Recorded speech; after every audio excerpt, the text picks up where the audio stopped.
The torches that had burned for over 1,000 years were finally guttering out.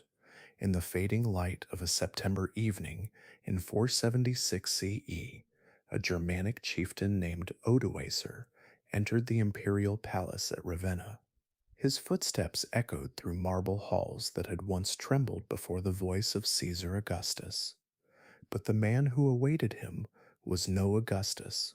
Romulus Augustulus, mockingly called Little Emperor, even by his own courtiers, was barely 16 years old, a puppet ruler whose strings had been cut by forces far beyond his comprehension. What happened next would echo through history with the finality of a closing door. Odoacer, this barbarian king who had served Rome faithfully as a mercenary, gently removed the purple cloak from the boy's shoulders. He gathered the imperial regalia, the diadem, the scepter, the golden fibulae that had adorned emperors since Constantine, and sealed them in a chest. Then he did something unprecedented in Roman history. He sent them east to Constantinople, with a message that the Western Empire no longer required an emperor. The gesture was almost courteous. There would be no execution, no public humiliation. Romulus Augustulus was pensioned off to a villa in Campania, where he would live out his days as a curious footnote to history. Yet in that moment of imperial abdication, something far greater than a dynasty died. The ancient world itself was breathing its last. But here, in what historians would later call the fall of Rome, we must pause to understand what was really ending and what was about to begin. The Roman Empire had not collapsed suddenly, like a building struck by lightning. For over 2 centuries, it had been transforming, fragmenting, reconstituting itself in forms that would have seemed alien to Marcus Aurelius or even Constantine the Great. The empire that ended in 476 was already profoundly medieval in character. Its armies were largely Germanic, its administration increasingly decentralized, its culture thoroughly Christianized, its economy more agricultural than urban. The barbarians who inherited Roman authority were not savage destroyers, but sophisticated inheritors who had spent generations learning Roman ways, serving Roman masters, and dreaming Roman dreams. They did not seek to destroy Roman civilization, they sought to possess it, to legitimize themselves through it, to become its rightful heirs. Yet something irreplaceable was lost forever in 476, the idea of unity. For a millennium, despite civil wars and crises, rebellions and invasions, there had been one empire, one law, one ultimate authority stretching from Britain to Mesopotamia. Now that unity shattered into 1,000 fragments, each seeking to reconstruct something like Rome's grandeur in miniature. In the decades that followed Romulus Augustulus's quiet abdication, Western Europe became a patchwork of kingdoms, each ruled by Germanic peoples who had once lived beyond Rome's frontiers. The Visigoths controlled Spain and southern Gaul. The Vandals dominated North Africa from their capital at Carthage. The Ostrogoths ruled Italy under the brilliant Theodoric, who governed from Ravenna with a curious blend of Germanic military power and Roman administrative sophistication. Theodoric the Great embodied the contradictions of this transitional age. Raised as a hostage in Constantinople, educated in Roman literature and law, he could sign his name by tracing a golden stencil, but probably could not read the documents he signed. His court at Ravenna preserved Roman ceremony and employed Roman senators, yet his power ultimately rested on the loyalty of Gothic warriors who measured wealth in weapons and horses rather than estates and gold. Under Theodoric's rule, Italy experienced a generation of peace and prosperity that would not be matched again for centuries. Aqueducts were repaired, roads maintained, trade routes protected. The Roman Senate continued to meet. Roman law remained in force for Roman citizens, and Gothic law governed the Germanic population. It was an early experiment in what we might call multiculturalism, two legal systems coexisting under one crown. Yet even this relative stability could not mask the fundamental transformation occurring across Western Europe. The cities that had been the heartbeat of Roman civilization were shrinking, their populations drifting back to the countryside as trade routes became dangerous and imperial subsidies dried up. Rome itself, which had once housed over 1 million inhabitants, may have contained fewer than 50,000 souls by the year 500. Into this vacuum stepped an institution that would define medieval Europe more than any king or kingdom: the Christian Church. Christianity had been growing in influence since Constantine's conversion in the early 4th century, but the collapse of imperial authority accelerated its rise to prominence. As Roman governors disappeared and imperial courts fell silent, bishops remained. They inherited not only spiritual authority, but practical power, administering relief to the poor, negotiating with barbarian kings, preserving literacy, and learning in an increasingly fragmented world. In Rome itself, Pope Leo the Great had already demonstrated the Church's emerging temporal power when he rode out to meet Attila the Hun in 452, persuading the Scourge of God to spare the Eternal City. His successors would claim even greater authority, insisting that the Bishop of Rome held supremacy over all Christian churches, and by extension, all Christian rulers. This ecclesiastical revolution was perhaps most visible in the career of Pope Gregory the Great, who ruled from 590 to 604.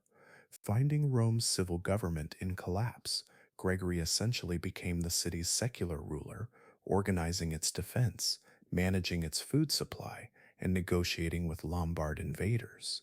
More significantly, he dispatched missionaries to convert the pagan peoples who now ruled former Roman territories. The mission of Augustine to England in 597 exemplified this new papal ambition.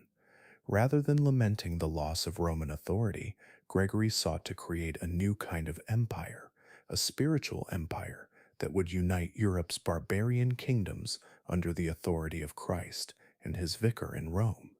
Meanwhile, in the East, the Roman Empire endured. From Constantinople, the Emperor Justinian watched the Western kingdoms with a mixture of contempt and ambition. These barbarian rulers, he believed, were mere squatters on imperial territory. The true emperor, the heir of Augustus and Constantine, still reigned on the Bosphorus.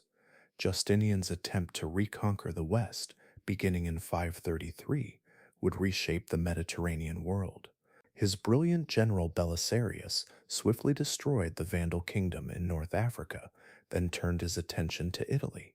The Gothic wars that followed would rage for nearly 20 years, devastating the Italian peninsula and reducing its population by perhaps half. When the smoke cleared, Justinian had achieved his dream of restored empire on paper. Imperial banners flew once again from Ravenna to Carthage, but the cost had been catastrophic. Italy lay in ruins, its cities depopulated, its agriculture destroyed. The Gothic kingdom that had preserved Roman civilization was gone, replaced by a distant imperial administration that could barely defend what it had conquered.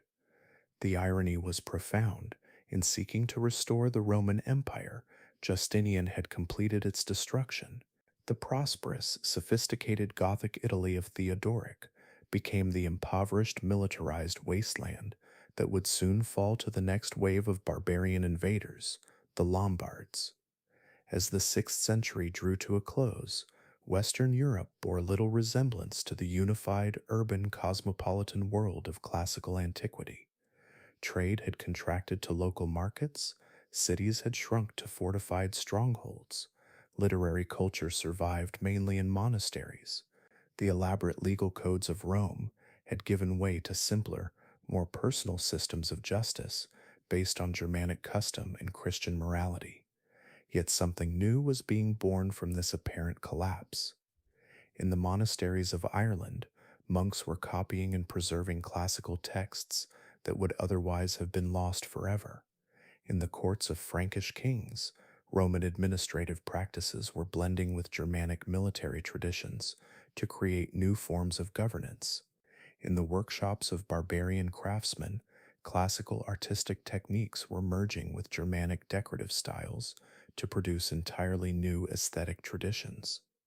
The medieval world was taking shape, not as a pale shadow of antiquity, but as something genuinely new, a civilization that would be neither Roman nor barbarian, but distinctly European, a world where spiritual authority would compete with temporal power, where local loyalties would challenge universal claims, where the dream of unity would persist even as political reality fragmented into countless competing jurisdictions. As we stand at this threshold between ancient and medieval, watching the last Roman emperor fade into obscurity and the first medieval kingdoms struggle toward definition, we witness one of history's great transformations. The world that would produce Charlemagne and the Crusades, Gothic cathedrals, and scholastic philosophy was emerging from the ashes of Rome. But first, that world would have to survive its own birth pangs. In the depths of a Frankish forest, sometime around the year 732, the future of European civilization hung in the balance. Charles Martel, his very name meaning the hammer, stood before an army unlike any that had challenged Christian Europe. Across the battlefield near Tours, the banners of Abd al-Rahman al-Ghafiqi fluttered in the October wind. Behind them stretched a Muslim army that had swept across the Pyrenees like a flood, conquering cities, burning churches, and driving all before them in their inexorable march toward the heart of Frankland. The Umayyad Caliphate had already transformed the Mediterranean world beyond recognition. From their capital in Damascus, the successors of Muhammad ruled an empire that stretched from Spain to Central Asia.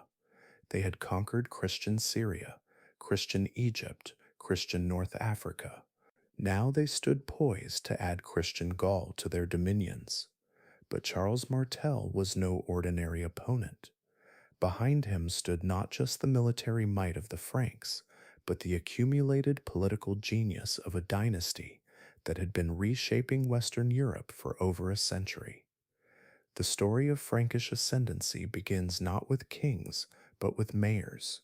While the Merovingian dynasty, the descendants of Clovis, who had first united the Frankish tribes, grew weak and divided, real power passed to their chief ministers, the mayors of the palace.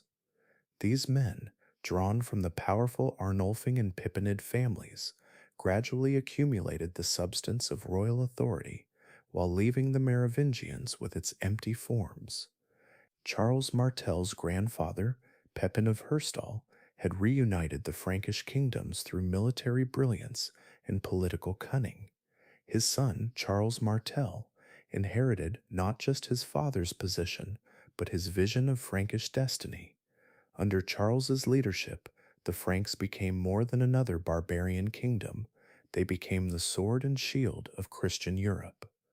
The Battle of Tours was more than a clash of armies, it was a collision of worlds.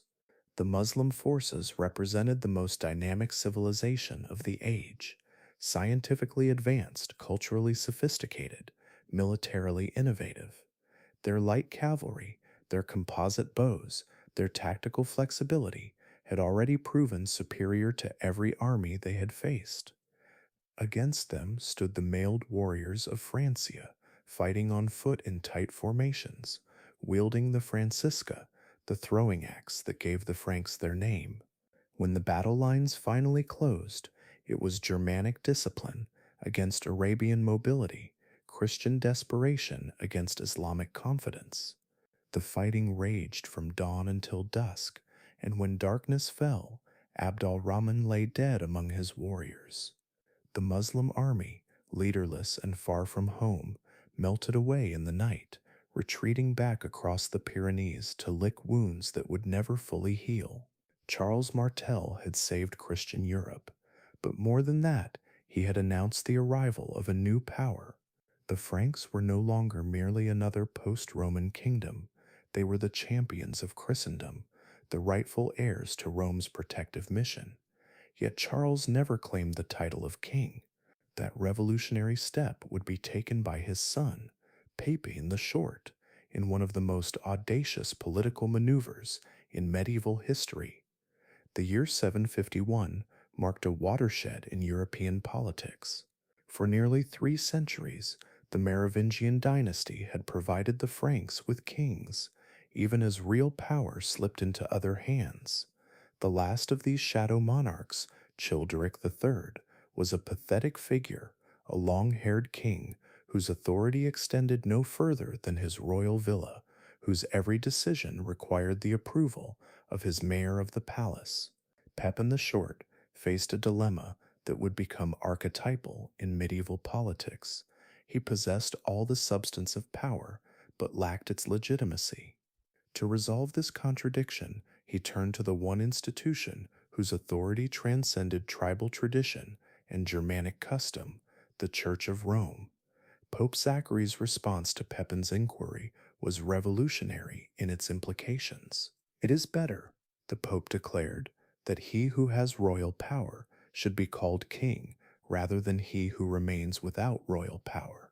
With papal blessing, Pepin deposed Childeric III, shaved off the long hair that symbolized Merovingian royalty, and confined him to a monastery. The Frankish nobles assembled at Soissons, then elected Pepin as their king, but election alone was insufficient for Pepin's ambitions. In a ceremony unprecedented in Frankish history, he was anointed with holy oil by Boniface, the English missionary who had become Archbishop of the German territories. This anointing transformed Pepin from a successful usurper into a divinely sanctioned monarch, a king by the grace of God rather than merely by the consent of warriors. The alliance between the Carolingian dynasty, named for Charles Martel, and the papacy would reshape European politics for centuries.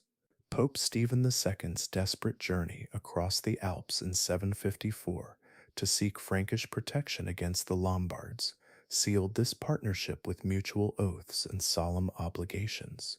Pepin pledged to defend the church and restore its territories. The Pope confirmed his royal dignity and promised eternal salvation for his dynasty. The Frankish conquest of the Lombard kingdom of Pavia fulfilled Pepin's side of this bargain, creating the Papal States and establishing the Pope as a temporal ruler in central Italy. More profoundly, it established the precedent that would echo through medieval history, the cooperation between spiritual and temporal authority in defense of Christian civilization. When Pepin died in 768, he divided his kingdom between his 2 sons, according to Frankish custom, but fate or providence had other plans. The death of Charlemagne in 771 left his brother Charles as sole ruler of the Franks. History would know him as Charlemagne, Charles the Great, and under his reign, the Carolingian dynasty would reach heights that dwarfed even the achievements of ancient Rome. Charlemagne inherited his grandfather's military genius, his father's political acumen, and something uniquely his own, a vision of Christian empire that would transform Europe forever. Standing nearly 7 feet tall, possessed of enormous physical energy and insatiable curiosity, he embodied the dynamism of Frankish culture at its zenith. His conquests began almost immediately. The Saxon Wars, lasting over 30 years, would push Frankish power to the Baltic Sea and forcibly convert the last pagan tribes of Germany to Christianity. The destruction of the Avar kingdom brought vast treasures flowing into Frankish coffers and extended Carolingian authority to the Danube. The conquest of the Lombard kingdom made Charlemagne king of the Lombards and protector of the Pope. But it was the Spanish March, the buffer zone Charlemagne created south of the Pyrenees, that would generate the most enduring legend. The ambush at Roncevaux in 778, where Charlemagne's rearguard was destroyed by Basque mountaineers, became an epic poetry, the heroic last stand of Roland against the Muslim host. Truth mattered less than meaning. Charlemagne had become the champion of Christendom, his paladins the archetypal Christian knights. By the year 800, Charlemagne ruled an empire that stretched from the Atlantic to the Oder, from the North Sea to central Italy. It was the largest political unit Western Europe had seen since the fall of Rome. More significantly, it was avowedly Christian in character, devoted to the protection and expansion of the faith that had become Europe's unifying ideology. The coronation of Charlemagne on Christmas Day, 800, in St. Peter's Basilica represented the culmination of 3 centuries of political evolution. As Pope Leo III placed the imperial crown upon the Frankish king's head, the assembled crowd acclaimed him as Emperor of the Romans. The Western Roman Empire, dead for over 3 centuries, was symbolically reborn, yet this new empire differed fundamentally from its ancient predecessor. Where Rome had been cosmopolitan and inclusive, absorbing conquered peoples into a universal citizenship, Charlemagne's empire remained essentially Germanic and Christian. Its law was personal rather than territorial. Franks lived under Frankish law, Lombards under Lombard law, Romans under Roman law. Its administration depended not on professional bureaucrats, but on personal loyalty between lord and vassal. Most crucially, this empire was conceived as the political expression of Christendom. Charlemagne saw himself not merely as a conqueror, but as the defender of the faithful, responsible before God for the spiritual as well as temporal welfare of his subjects. His legislation regulated everything from clerical celibacy to the proper observation of holy days, from the establishment of schools to the standardization of church music. The Carolingian Renaissance that flowered under Charlemagne's patronage represented more than cultural revival. It was a systematic attempt to recreate Christian civilization on new foundations. At the Palace School of Aachen, scholars gathered from across Europe, Alcuin from England, Theodulf from Spain, Paul the Deacon from Italy, Einhard from Germany. Together they worked to preserve classical learning, reform ecclesiastical education, and create a common intellectual culture for the Carolingian elite. The Caroline minuscule script developed in Carolingian scriptoriums would become the foundation of medieval literacy. The standardized liturgy promulgated by Charlemagne's scholars would unite Christian worship across Europe. The educational reforms mandated by the Admonitio Generalis of 789 would create the first systematic attempt at universal education in European history. Yet beneath this cultural flowering lay tensions that would ultimately prove destructive. The empire's unity depended entirely on Charlemagne's personal authority and extraordinary energy. Its vast extent made effective communication and control nearly impossible with 8th century technology. Its diverse populations shared little beyond Christian faith and subjection to Frankish rule. When Charlemagne died at Aachen in 814, his son Louis the Pious inherited not just an empire, but an impossible task. Louis was a deeply religious man, perhaps too religious for the practical demands of medieval kingship. His attempts to impose moral reform on the Frankish nobility, his preference for clerical advisors over secular warriors, his obsession with his own salvation, all of these gradually alienated the military elite, upon whom Carolingian power ultimately rested. The crisis came to a head in 833, when Louis's own sons rebelled against him, supported by bishops who declared his rule spiritually inadequate. The field of lies, where Louis's army melted away as his supporters abandoned him, marked the beginning of the end for unified Carolingian rule.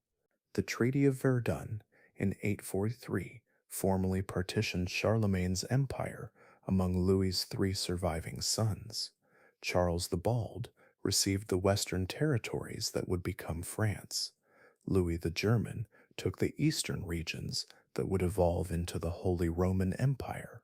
Lothair retained the title of emperor and the central territories stretching from Italy to the North Sea, an awkward geographical arrangement that would be a source of conflict for centuries. This partition was more than political division.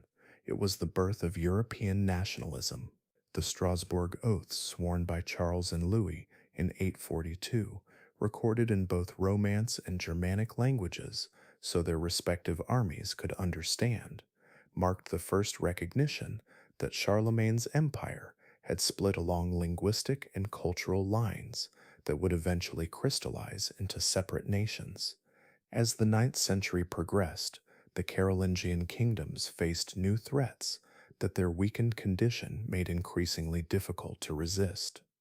Viking longships appeared in rivers across Europe, their crews raiding monasteries and cities with impunity.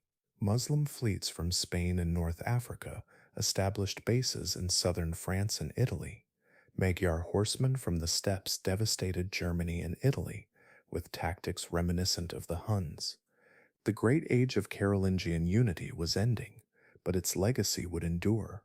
The idea of a Christian empire defending the faith against external enemies had become embedded in European consciousness. The fusion of Germanic military culture with Roman administrative tradition and Christian moral authority would provide the foundation for medieval civilization. The educational and cultural reforms of the Carolingian Renaissance would preserve classical learning through Europe's darkest centuries. Most importantly, the Carolingian experiment had demonstrated that barbarian Europe could aspire to more than tribal warfare and petty kingdoms. Under the right circumstances, with sufficient vision and energy, it could create empires that rivaled ancient Rome in extent and surpassed it in moral purpose. The dream of Christian empire would not die with the Treaty of Verdun.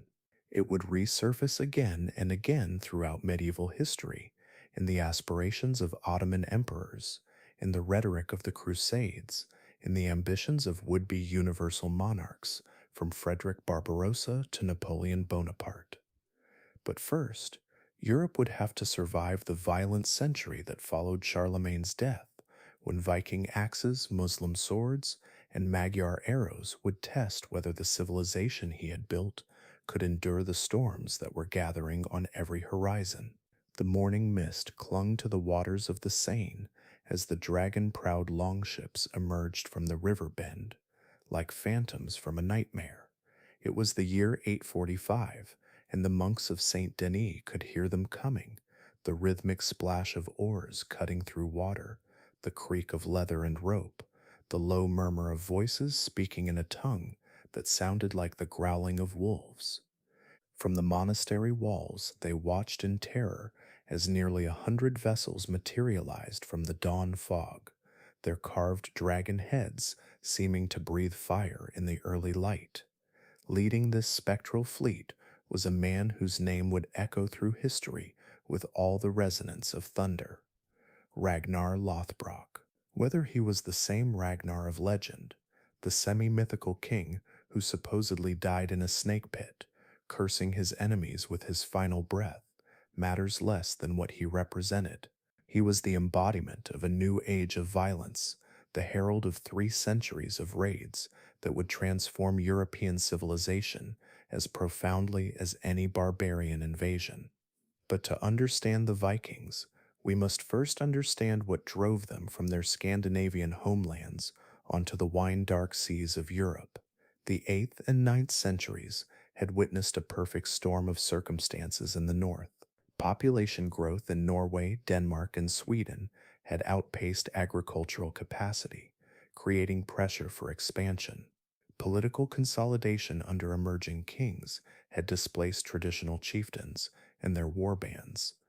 Perhaps most critically, Scandinavian shipwrights had perfected the longship, a vessel of revolutionary design that could navigate both open seas and shallow rivers, carry 40 warriors in swift silence, and be beached on any shore for lightning raids. These ships were marvels of medieval technology, their clinker-built hulls flexible enough to bend with the waves, their shallow draft allowing them to penetrate deep into European river systems. A Viking fleet could appear anywhere there was water, striking Paris via the Seine, reaching Seville through the Guadalquivir, penetrating the heart of Russia along the Volga and Dnieper. The psychological impact was as devastating as the physical damage. For centuries, European monasteries and towns had grown accustomed to safety. The Carolingian peace had created a false sense of security, allowing wealth to accumulate in poorly defended religious houses and merchant settlements.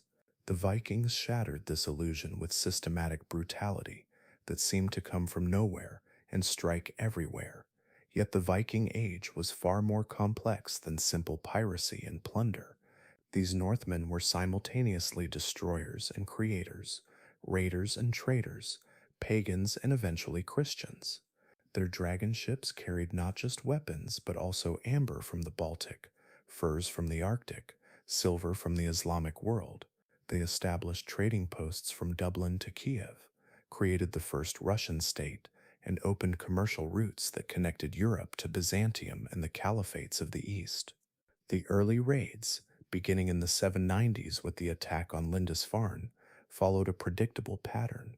Swift-moving Viking fleets would strike coastal monasteries and towns during the summer raiding season, seizing portable wealth, gold, silver, slaves, before retreating to their homeland strongholds for winter. The shock value was immense. These pagan warriors showed no respect for Christian sanctuaries, treating bishops and abbots as merely another source of plunder. But by the middle of the 9th century, the Vikings had evolved from seasonal raiders into permanent occupiers. The great army that landed in England in 865 represented a new phase of Viking expansion, not hit-and-run raids, but systematic conquest and settlement. Under leaders like Ivar the Boneless and Halfdan Ragnarsson, this massive force carved up Anglo-Saxon England, establishing the Danelaw in the north and east, while reducing the remaining English kingdoms to tributary status. The Vikings who established themselves in England, Ireland, and Normandy were not mere barbarian conquerors. They brought sophisticated legal traditions, advanced agricultural techniques, and commercial networks that revitalized European trade. The Thing assemblies of Scandinavian law provided models for representative government. Viking traders created the first truly international market economy in medieval Europe, their silver dirhams circulating from Greenland to Central Asia. Perhaps most remarkably, these pagan raiders proved remarkably adaptable to Christian civilization. The Vikings who settled in Normandy under Rollo became some of the most enthusiastic promoters of Christian culture, building magnificent cathedrals and monasteries. Those who established the Kingdom of Dublin created Ireland's first urban centers. The Varangians who founded the Rus state at Kiev became the nucleus of Russian Orthodox civilization. This adaptability was nowhere more evident than in the career of Rollo, the Viking leader who became the first Duke of Normandy. After years of raiding along the French coast, Rollo negotiated the Treaty of St. Clair-sur-Epte with King Charles the Simple in 911 in exchange for defending the mouth of the Seine against other Viking attacks. Rollo received formal recognition as ruler of the territory that would become Normandy. The transformation was astonishing. Within 2 generations, Rollo's descendants had become thoroughly Frankish in culture, Christian in religion, and French in language. Yet they retained the Viking military genius and appetite for conquest that would make them the most successful warriors of medieval Europe. Duke William's conquest of England in 1066 represented the ultimate triumph of Viking adaptability. Scandinavian warriors, thoroughly acculturated to Frankish civilization, conquering England in the name of feudal legitimacy and papal blessing. But the Vikings were not the only threat facing 9th and 10th century Europe. From the east came the Magyars, nomadic horsemen whose tactics and temperament recalled the Huns of Attila's age. These mounted archers swept across the Carpathian Basin around 895, establishing themselves in the Pannonian Plain and launching devastating raids deep into Western Europe. The Magyar threat was qualitatively different from the Viking menace. Where the Vikings came by sea in manageable numbers, the Magyars moved across land in vast tribal migrations. Where Viking raids were primarily economic, seeking portable wealth, Magyar attacks were existential, threatening the complete displacement of existing populations. Their mobility was legendary. Magyar armies could strike Bavaria and Burgundy simultaneously, devastating thousands of square miles before any effective defense could be organized. The annals of the period convey the terror these horse archers inspired. The Hungarians, wrote one chronicler, came like lightning and departed like thunder, leaving behind only death and desolation. Their composite bows could penetrate mail at long range. Their ponies could survive on grass and bark. Their tactics of feigned retreat and encirclement had been perfected on the steppes of Central Asia. For nearly half a century, Magyar raids paralyzed Central Europe.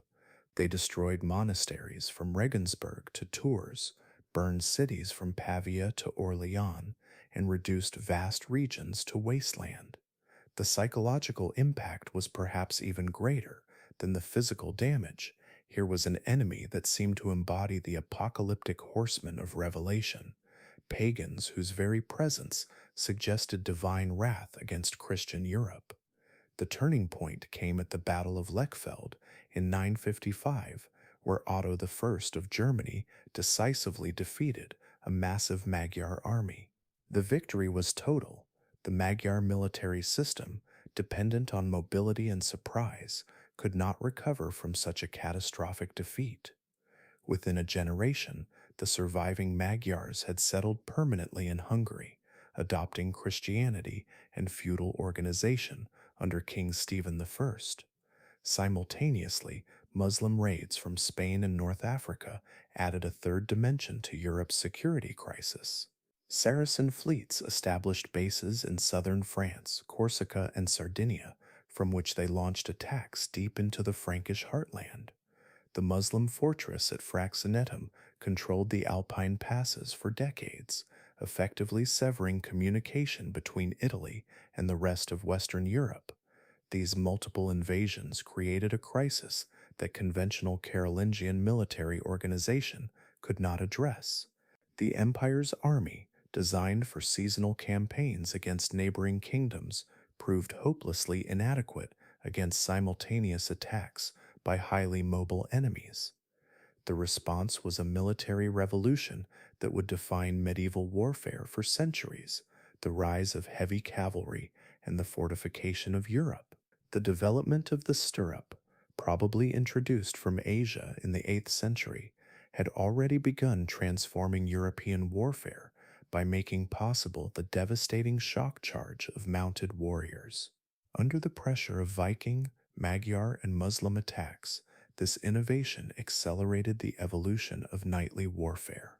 The Miles, the heavy cavalrymen who would become the medieval knight, emerged as Europe's answer to nomadic horse archers and seaborne raiders. Equally important was the fortification revolution. Across Europe, thousands of castles, fortified towns, and fortified bridges began appearing in the 9th and 10th centuries. These were not primarily offensive weapons, but defensive responses to the new reality of constant threat. A Viking army might overwhelm a monastery or undefended town, but even a modest castle could resist attack and provide refuge for surrounding populations. The political implications of these military changes were profound. The elaborate administrative machinery of the Carolingian Empire gave way to more localized personal forms of authority. Counts and dukes who could protect their territories gained autonomy from distant kings who could not. The feudal system that would dominate medieval Europe emerged directly from the need to provide local defense against external threats. Yet this apparent fragmentation concealed a deeper transformation. The invasions of the 9th and 10th centuries, terrifying as they were for those who endured them, ultimately strengthened European civilization by forcing rapid adaptation and innovation. The Vikings, Magyars, and Muslims who seemed bent on destruction actually accelerated Europe's military, political, and economic development. By the year 1000, the Great Age of Invasions was ending. The Vikings, who had not settled as farmers and merchants, were being absorbed into the emerging kingdoms of Denmark, Norway, and Sweden. The Magyars had become the Christian kingdom of Hungary. Muslim raids had been contained or eliminated by effective local defense. The last remnants of the Carolingian Empire were giving way to new monarchies, France, Germany, England, that would define European politics for centuries. Perhaps most significantly, the crucible of invasion had forged a new European identity. The polyglot populations of the former Roman Empire had been welded together by shared adversity into something recognizably medieval. Latin Christianity had become the dominant cultural force from Scotland to Sicily. Feudal institutions provided a common framework for military and political organization. The ideal of knighthood united warrior elites across ethnic and linguistic boundaries. The monastery of Cluny, founded in 909 at the height of the invasion period, symbolized this transformation. Its revolutionary reform movement would spread to thousands of religious houses, creating networks of spiritual authority that transcended political boundaries. The Cluniac emphasis on moral purity, liturgical beauty, and social responsibility represented a new confidence in Christian civilization's ability to reform itself and resist external threats. As the millennium approached, apocalyptic fears mixed with cautious optimism. The invasions that had seemed to herald the end of the world had instead produced a more unified, more dynamic, more resilient European civilization. The technological innovations, institutional adaptations, and cultural syntheses forced by external pressure had created the foundation for medieval Europe's greatest achievements. The Vikings, who had once burned Paris, now ruled Normandy as Christian dukes. The Magyars, who had terrorized Germany, now defended Christendom against other steppe peoples. The Muslims, who had raided the Frankish heartland, had been contained behind the Pyrenees and integrated into the complex diplomatic system of medieval Iberia. Europe in the year 1000 stood poised on the threshold of its greatest age. The defensive phase was ending, the expansive phase was about to begin. The knights who had learned to fight Magyar horse archers would soon ride east toward Jerusalem. The merchants who had learned to trade with Viking raiders would soon establish commercial networks spanning the known world. The kings who had learned to defend their territories would soon dream of conquest and empire. The age of invasions was over. The age of the Crusades was about to begin. On a frost-covered field near Hastings, in the fading light of October 14th, 1066, King Harold Godwinson fell with an arrow through his eye, and with him died the last hope of Anglo-Saxon England. The Norman knights who surged over his shield wall that evening were not merely conquering a kingdom, they were completing a transformation that had been 3 centuries in the making. The Europe that emerged from the invasions and chaos of the 9th century bore little resemblance to either the classical world of Rome or the tribal societies of the early Middle Ages. By the year 1000, a new civilization had crystallized, feudal, Christian, and distinctly medieval in character. This was the Europe of stone castles and armored knights, of soaring cathedrals and learned monks, of emerging kingdoms and expanding frontiers. It was a world where spiritual and temporal authority competed for supremacy, where personal loyalty bound men in chains stronger than law, where the dream of Christian unity coexisted with the reality of endless fragmentation. To understand this revolutionary society, we must begin with the feudal bond itself, that web of personal relationships that replaced the impersonal institutions of the Roman Empire. Feudalism was born from necessity, forged in the crucible of invasion and collapse. When central authority failed and money disappeared from circulation, when cities shrank and trade routes became death traps, new forms of organization emerged based on the most reliable currency of all, military service in exchange for land. The ritual of homage that created these bonds possessed an almost sacramental quality. Kneeling before his lord, the vassal would place his hands between those of his superior and swear an oath of fealty. I become your man, and I promise to serve you faithfully against all who may live or die. In return, the Lord would grant him a fief, typically land, but sometimes an office or the right to collect revenues sufficient to support him in the style befitting his station. This ceremony created obligations that flowed both ways. The vassal owed his lord military service, typically 40 days a year, counsel when requested, and various financial payments. The lord owed his vassal protection, justice, and maintenance of the fief. It was a contract written not on parchment, but in the souls of men, enforced not by courts, but by honor and necessity. Yet feudalism was never a uniform system. In northern France, where it reached its most developed form, the bonds of vassalage created elaborate hierarchies stretching from the king down to simple knights. In Germany, older tribal traditions persisted alongside feudal innovations. In England before 1066, a different system of lordship prevailed, based more on land tenure than personal homage. The Norman conquest would impose the French feudal model on England with systematic thoroughness. William the Conqueror's genius lay not merely in winning the Battle of Hastings, but in his methodical reconstruction of English society. The Domesday Book, completed in 1086, represented the most comprehensive survey of land tenure in medieval Europe, a blueprint for feudal reorganization that would endure for centuries.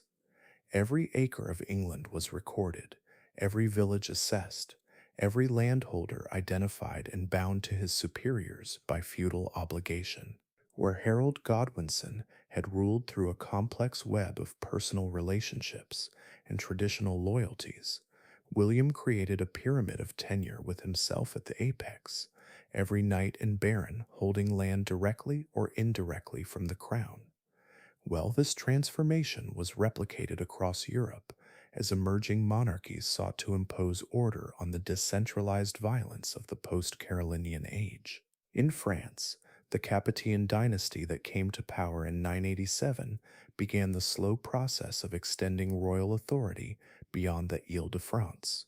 In Germany, the Ottoman dynasty created the Holy Roman Empire, reviving Charlemagne's dream of Christian universal monarchy. The German experiment proved particularly fascinating in its blend of ambition and contradiction. Otto I's coronation as emperor in 962 marked the beginning of an institution that would endure for nearly a millennium. Yet the Holy Roman Empire was never truly holy, rarely Roman, and barely an empire. It was instead a collection of duchies, bishoprics, and free cities held together by the personal authority of the emperor and the shared fiction of Roman revival. The Ottonians' reliance on the church for administration created one of medieval Europe's most distinctive features, the imperial church system. Bishops and abbots became the emperor's primary agents, governing territories, leading armies, and collecting revenues. This ecclesiastical bureaucracy provided the literate, educated personnel that secular government lacked, but it also created dangerous tensions between imperial and papal authority. These tensions exploded in the investiture controversy that would dominate the late 11th century, when Pope Gregory VII declared in his Dictatus Papae that the Roman pontiff alone could depose emperors. He challenged fundamental assumptions about the relationship between spiritual and temporal authority. The resulting conflict between empire and papacy would reshape European politics for generations. The dramatic confrontation at Canossa in 1007, where Emperor Henry IV knelt barefoot in the snow for 3 days, seeking papal forgiveness, seemed to demonstrate the supremacy of spiritual over temporal power. Yet the image was deceptive. Henry's apparent humiliation masked a shrewd political calculation. By performing penance, he escaped excommunication and regained the moral authority necessary to crush his rebellious subjects. The investiture controversy reflected deeper changes in church organization and ideology. The monastic reform movement that began at Cluny in the 10th century had spread across Europe, creating networks of religious houses committed to moral purification and ecclesiastical independence. The Gregorian reforms of the 11th century extended this spirit to the secular clergy, demanding clerical celibacy, condemning simony, and insisting on papal supremacy over all Christian institutions. This Reformed Church possessed unprecedented moral authority and institutional sophistication. The College of Cardinals, established to elect the Pope, freed papal succession from imperial or aristocratic manipulation. Canon law, systematically codified for the first time, created a legal system that rivaled and sometimes superseded secular courts.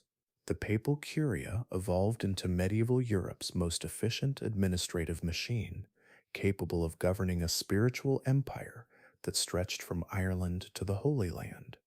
The transformation of the Church paralleled and reinforced the broader European Renaissance of the 11th century. Population was growing rapidly after centuries of stagnation or decline. New agricultural techniques, the three-field system, the heavy plow, the horse collar, increased productivity and supported larger communities.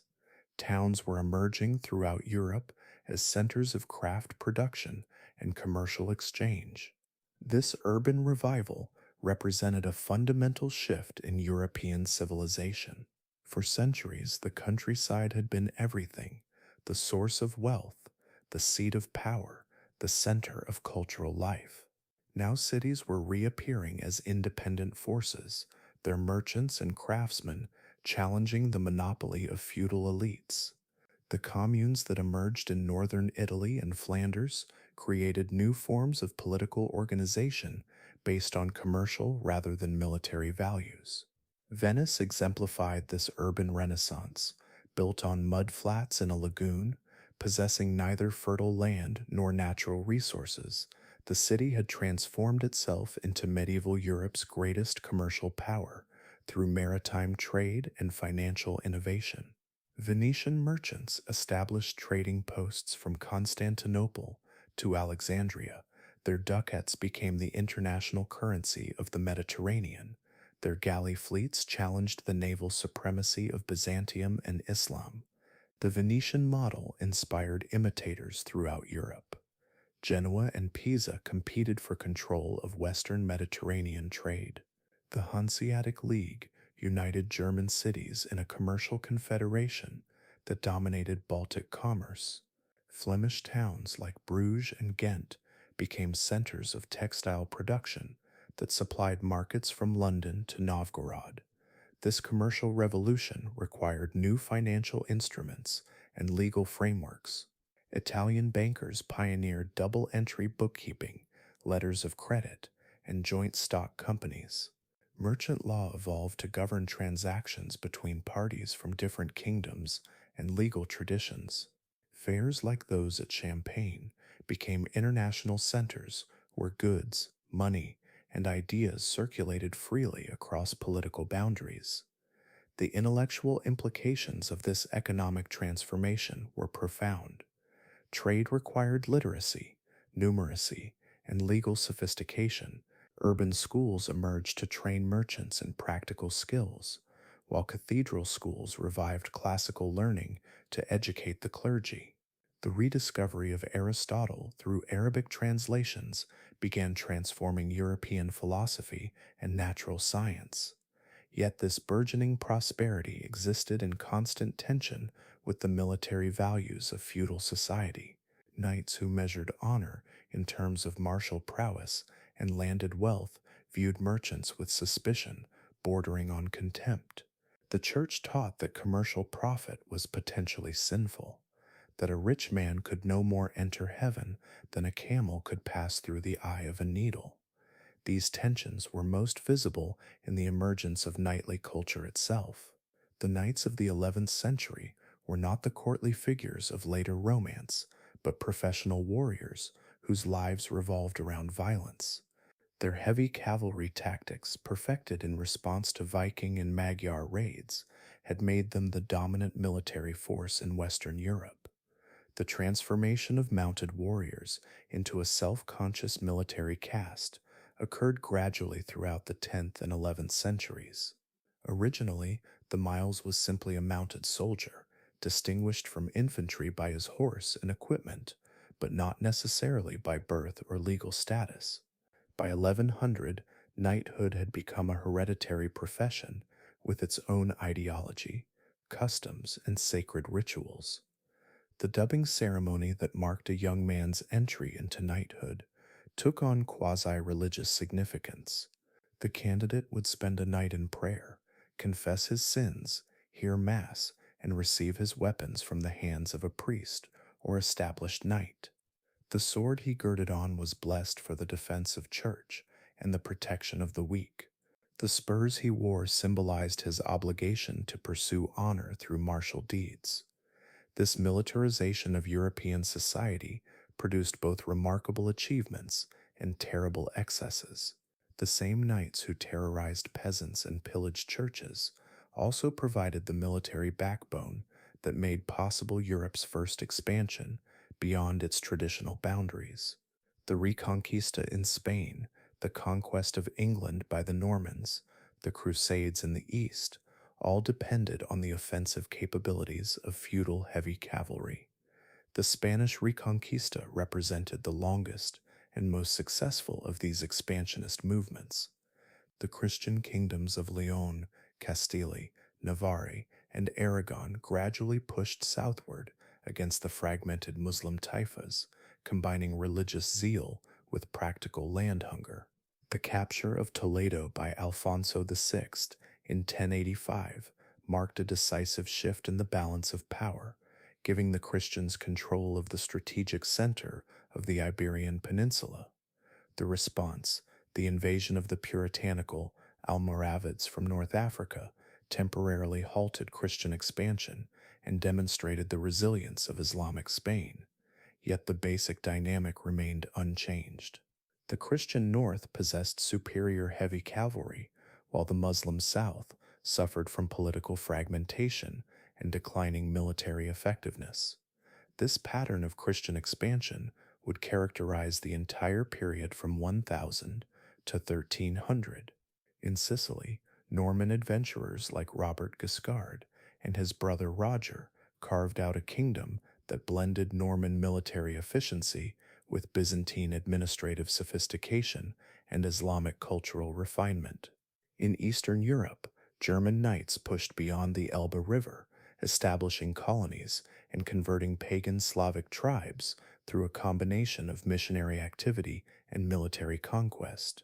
Yet the most dramatic expression of this expansionist energy was already taking shape as the 11th century drew to a close. In 1095, Pope Urban II would issue a call that would echo across Christendom, summoning knights to take the cross and march east to reclaim the Holy Land from Muslim rule. The Age of the Crusades was about to begin. The First Crusade represented the culmination of trends that had been developing throughout the 11th century: the reform of the Church, the militarization of society, the growth of papal authority, the expansion of European power. It was also something entirely new, a holy war that would engage the imagination and energies of medieval Europe for the next 2 centuries. But to understand the Crusades, we must first appreciate the world that produced them, a Europe that had emerged from the chaos of invasion and collapse to become a dynamic, expansionist civilization capable of projecting power across vast distances. The knights who would storm the walls of Jerusalem in 1099 were the products of feudal society at its peak, disciplined, motivated, and equipped with the military technology and organizational structures necessary for distant conquest. The Europe of 1100 bore little resemblance to the Europe of 900. In 2 centuries, a collection of weak kingdoms and petty duchies had transformed itself into a civilization capable of challenging Byzantium and Islam on equal terms. The foundations had been laid for the greatest achievements of medieval culture: the Gothic cathedrals, the universities, the commercial revolution, the flowering of vernacular literature. Yet this transformation had come at a cost. The violence that created feudal society never entirely disappeared. It simply became more organized, more purposeful, more efficient. The same military system that provided security and enabled expansion also perpetuated endemic warfare between competing feudal lords. The same commercial revolution that created unprecedented prosperity also generated new forms of inequality and social tension. As the 11th century ended and the 12th began, medieval Europe stood at the height of its power and confidence. The invasions were over, the frontiers were expanding, the church was triumphant.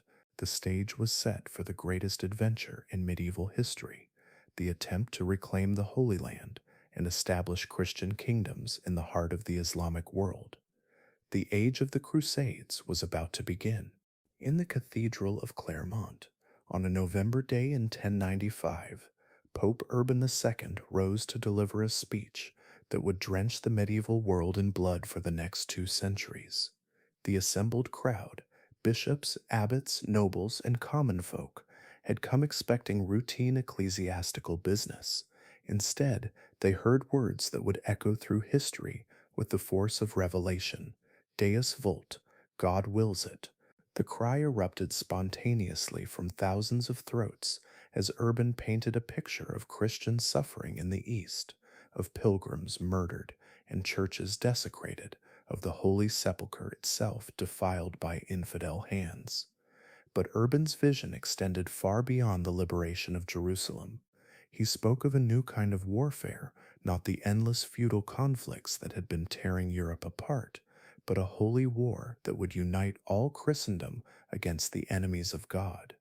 Knights who had been damning their souls through violence against fellow Christians could now find salvation through violence against Muslims. The church would protect their lands and families while they served Christ in arms. Most revolutionary of all, Urban promised immediate remission of sins for all who took the cross. Here was the first plenary indulgence in Christian history: complete forgiveness for all past transgressions, guaranteed entry into paradise for those who died in holy combat. The response was overwhelming, instantaneous, and utterly transformative. Yet to understand this explosion of crusading fervor, we must look beyond Urban's charismatic oratory to the deeper currents that made Europe ready for such an adventure. The Crusades were not an aberration, but the logical culmination of trends that had been building for centuries. The reform movement that had swept through the church since the 10th century had militarized Christian ideology in unprecedented ways. The Peace of God movement had taught that violence could be righteous if directed against God's enemies. The Gregorian reforms had asserted papal authority over secular rulers, creating the ideological framework for papal direction of warfare. The Spanish Reconquista had already demonstrated that war against Muslims was not merely permissible, but spiritually meritorious. Perhaps most crucially, European society had produced a warrior class desperately in need of employment. The knightly elite that had emerged from feudal militarization possessed tremendous destructive capacity but limited constructive purpose. Chronic warfare between petty lords was devastating Christian communities without achieving any meaningful political or religious objective. The Crusades promised to redirect this violence toward a worthy goal. The immediate catalyst came from Byzantium, where Emperor Alexios I Komnenos faced catastrophic military defeat at the hands of the Seljuk Turks. The Battle of Manzikert in 1071 had cost the empire most of Anatolia and brought Muslim armies within striking distance of Constantinople itself.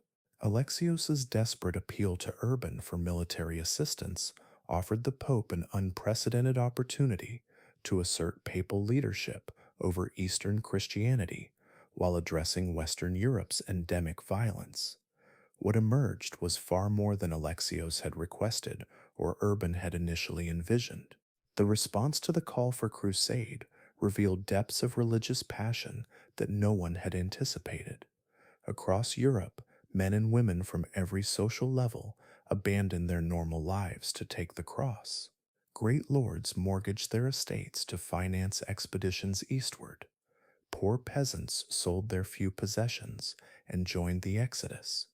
Even children were swept up in the movement, forming tragic bands of would-be crusaders who never reached the Holy Land. The First Crusade began not with the organized armies Urban had envisioned, but with a chaotic popular movement led by visionaries and fanatics. Peter the Hermit's ragtag band of peasants and urban poor reached Constantinople months before any knightly army, only to be slaughtered by the Turks in Asia Minor. The People's Crusade revealed both the extraordinary power of crusading ideology and its dangerous capacity to inspire ill-conceived religious enthusiasm. Yet when the real crusading armies finally assembled, the disciplined forces, led by Godfrey of Bouillon, Raymond of Toulouse, Bohemond of Taranto, and other great nobles, they proved formidable beyond anything the Muslim world had faced. These were not mere raiders or seasonal campaigners, but entire societies on the march, prepared for years of sustained warfare thousands of miles from home. The siege of Antioch in 1097 to 1098 demonstrated both the strengths and weaknesses of crusading warfare. For 8 months, the Christian army maintained its investment of this formidable fortress, enduring starvation, disease, and repeated attacks by relief armies. When the city finally fell through treachery, the Crusaders' discovery of the Holy Lance, supposedly the weapon that pierced Christ's side, transformed their desperate situation into miraculous victory. Religious fervor became military advantage as demoralized troops found new strength in sacred relics and divine visions.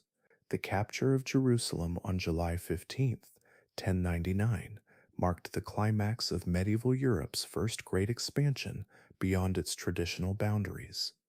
The slaughter that followed, when crusaders waded ankle-deep in blood through the Temple Mount, horrified even contemporary observers. Yet for most Europeans, the fall of the Holy City represented the ultimate validation of their faith, proof that God had indeed chosen Latin Christianity for universal dominion. The establishment of the Crusader states, the Kingdom of Jerusalem, the County of Edessa, the Principality of Antioch, and the County of Tripoli created an entirely new political phenomenon, European colonies in the heart of the Islamic world. These were not temporary conquests, but permanent settlements, complete with feudal institutions, Latin churches, and European laws transplanted to the Levantine soil. The challenge facing these new states was immense. Tiny Christian enclaves surrounded by hostile Muslim populations. They could survive only through constant military vigilance and periodic reinforcement from Europe. Their very existence depended on maintaining the flow of crusading enthusiasm that had brought them into being. The military orders that emerged to meet this challenge represented one of medieval Europe's most distinctive institutional innovations.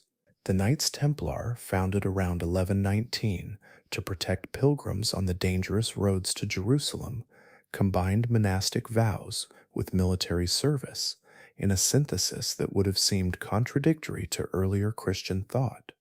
The Knights Hospitaller evolved from a medical order caring for sick pilgrims into a military force rivaling the Templars in wealth and power. These military monks embodied the crusading ideal in its purest form, warriors who had renounced worldly gain for spiritual reward, whose entire existence was devoted to perpetual holy war against the enemies of Christ. Their massive fortifications dotted the Crusader states, Their disciplined forces provided the backbone of Christian defense. Their international networks supplied the constant flow of men and money necessary for survival. Yet the Crusader state's greatest asset, their connection to European Christendom, was also their fundamental weakness. They remained forever foreign implants in a Middle Eastern body politic, dependent on external support that inevitably fluctuated with European political conditions and religious enthusiasm. The fragility of this position became apparent with the fall of Edessa in 1144, which triggered the Second Crusade. The response to this disaster revealed how deeply crusading ideology had penetrated European consciousness. When Bernard of Clairvaux preached the new crusade, kings themselves took the cross. Louis VII of France and Conrad III of Germany led their armies eastward in the most prestigious expedition since the First Crusade. The complete failure of the Second Crusade, with both royal armies destroyed in Anatolia before reaching the Holy Land, dealt a severe blow to crusading confidence. For the first time, European Christians were forced to confront the possibility that God might not always grant victory to his chosen warriors. The theological implications were profound and troubling. This crisis of faith prepared the way for Saladin's brilliant campaign of reconquest. The Kurdish general, who had unified Egypt and Syria under his rule, represented everything the divided Crusader states were not: united, motivated, and blessed with brilliant leadership. His victory at the Battle of Hattin in 1187 destroyed the military power of the Kingdom of Jerusalem and opened the way for the recapture of the Holy City itself. The fall of Jerusalem to Saladin sent shockwaves throughout Europe, comparable to those that had followed Urban II's original call. The Third Crusade that resulted, the King's Crusade, led by Frederick Barbarossa, Philip Augustus, and Richard the Lionheart, represented the high-water mark of medieval royal involvement in the crusading movement. Yet even this massive effort achieved only partial success. Frederick drowned crossing a river in Anatolia, depriving the expedition of its most experienced leader. Philip Augustus returned to France after the capture of Acre, more concerned with European politics than Eastern conquests. Only Richard remained to face Saladin in a contest that would become the stuff of legend. The duel between Richard and Saladin was more than a military confrontation. It was a clash between two ideals of kingship, two concepts of holy war, two visions of divine purpose. Richard embodied the feudal warrior king at his most magnificent, brave to the point of recklessness, generous to friends and terrible to enemies, devoted to military glory above all other considerations. Saladin represented something newer and perhaps more sophisticated, the cultured Muslim prince who combined martial prowess with learning, justice with military necessity, political calculation with religious devotion. Their mutual respect, documented in contemporary chronicles, suggested possibilities for coexistence that the extremists on both sides rejected. Richard's treaty with Saladin in 1192, guaranteeing Christian access to Jerusalem while acknowledging Muslim sovereignty, represented a pragmatic compromise that might have provided the foundation for lasting peace. Instead, the Fourth Crusade demonstrated how far the movement had diverged from its original ideals. The Venetian diversion of the crusading army to Constantinople in 1204 resulted in the sack of the greatest Christian city in the world and the establishment of the Latin Empire of Byzantium. The spectacle of Western Christians looting Eastern Christian churches, selling Byzantine relics in European markets, and installing Latin patriarchs in Orthodox sees revealed the extent to which political and economic motives had corrupted the crusading ideal. Yet the impact of the Crusades on European civilization extended far beyond their military and political failures.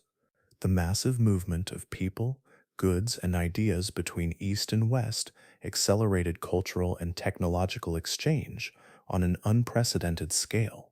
European merchants established permanent bases in eastern ports, creating commercial networks that would survive long after the last Crusader kingdom fell. The intellectual consequences were equally profound.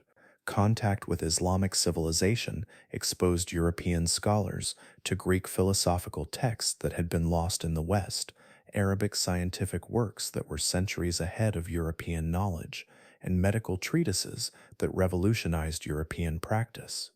The translation schools of Spain and Sicily, stimulated by crusading contact with Islamic learning, began the process of cultural synthesis that would culminate in the scholastic philosophy of the 13th century. The Crusades also accelerated internal European development in unexpected ways.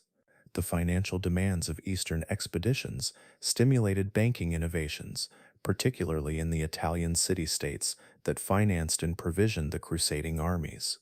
The legal privileges granted to crusaders encouraged the development of canon law and international legal concepts. The indulgence system pioneered for the Crusades became a permanent feature of medieval religious life. Perhaps most significantly, the Crusades created the first truly European identity. For the first time since Charlemagne, Christians from Ireland to Hungary united around a common cause that transcended local loyalties and national boundaries. The ideal of Christendom, a united Christian civilization standing against its external enemies, achieved its most complete expression in the crusading movement. This unity was always more symbolic than real, as the constant conflicts between crusading armies demonstrated. French and German crusaders fought each other as readily as they fought Muslims. Italian merchants sold supplies to Saladin while publicly supporting the Christian cause. Crusader barons formed alliances with Muslim neighbors against fellow Christians, yet the ideal persisted, providing a framework for European self-understanding that would endure long after the fall of Acre in 1291.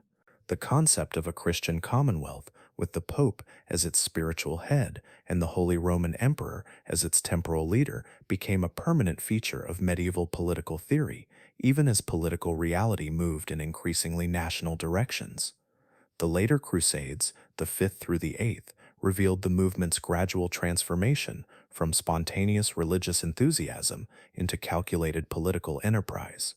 Frederick II's bloodless acquisition of Jerusalem through negotiation rather than conquest horrified traditionalists who expected crusading to involve actual fighting. The Crusades against European heretics, Cathars in southern France, pagans in the Baltic, expanded the concept of holy war to include internal enemies of Orthodox Christianity. By 1200, the crusading movement had fundamentally altered both European and Islamic civilization. The Muslim world had been forced to develop new forms of unity and military organization in response to the Christian threat.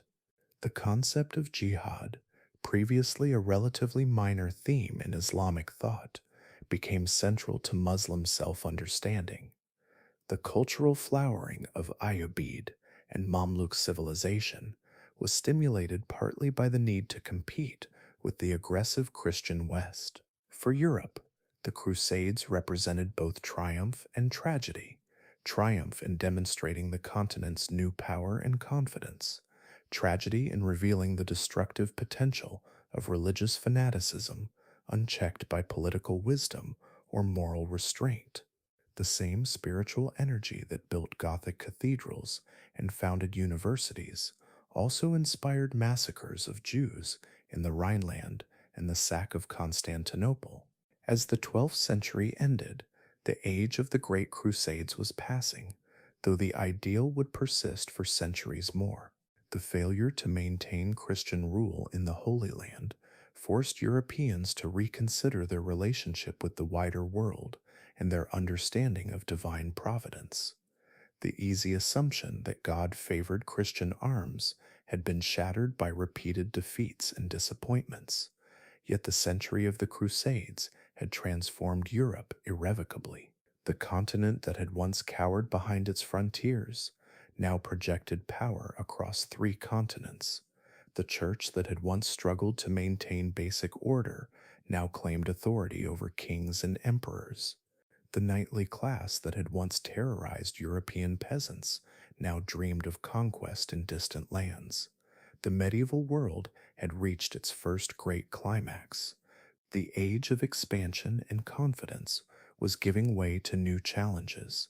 The intellectual revolution of the 12th and 13th centuries, the commercial transformation of European society, the emergence of powerful monarchies that would challenge papal authority and feudal fragmentation. The foundations had been laid for the greatest achievements of medieval civilization, but also for the tensions and conflicts that would ultimately destroy the unified Christendom of which the Crusaders had dreamed. In the year 1140, in the Abbey Church of Saint Denis, just north of Paris, Abbot Suger stood transfixed as colored light poured through his revolutionary new windows, transforming stone and shadow into something approaching the divine. What Suger witnessed that day was more than architectural innovation.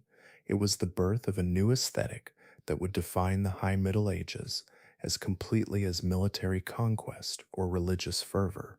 The Gothic style emerging from his experimental reconstruction would spread across Europe like a revelation, creating structures that seemed to defy the very laws of physics in their quest to touch heaven itself. But the Gothic cathedral was merely the most visible expression of a broader transformation sweeping through European civilization. Between 1100 and 1250, medieval Europe experienced an intellectual and cultural renaissance that rivaled any flowering in human history. Universities emerged to challenge the monopoly of monastic learning.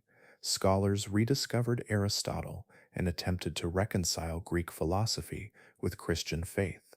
Artists and architects pushed the boundaries of their crafts to create works of unprecedented beauty and complexity.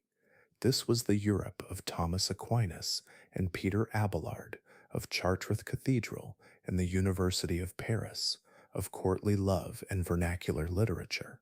A civilization that had learned not merely to survive, but to aspire, to reach beyond the practical demands of feudal society toward ideals of beauty, truth, and transcendence that would define the Western intellectual tradition for centuries to come.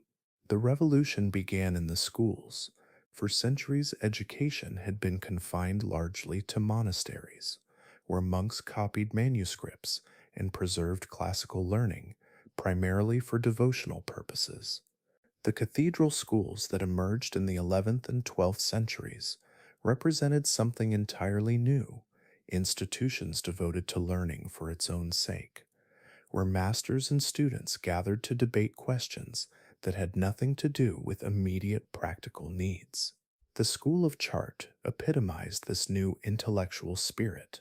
Under masters like Bernard and Thierry of Chartres, students studied not just scripture and theology, but grammar, rhetoric, dialectic, arithmetic, geometry, astronomy, and music, the full curriculum of the 7 liberal arts that had been preserved from antiquity.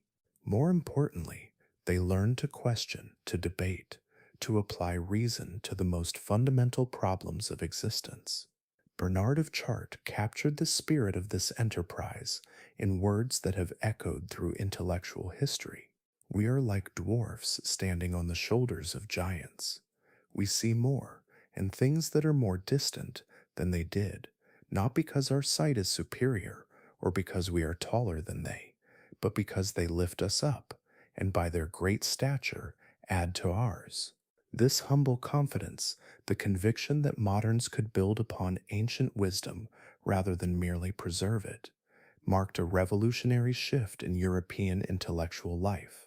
For the first time since the fall of Rome, European scholars believed they could surpass their predecessors, not through divine revelation, but through human reason and investigation.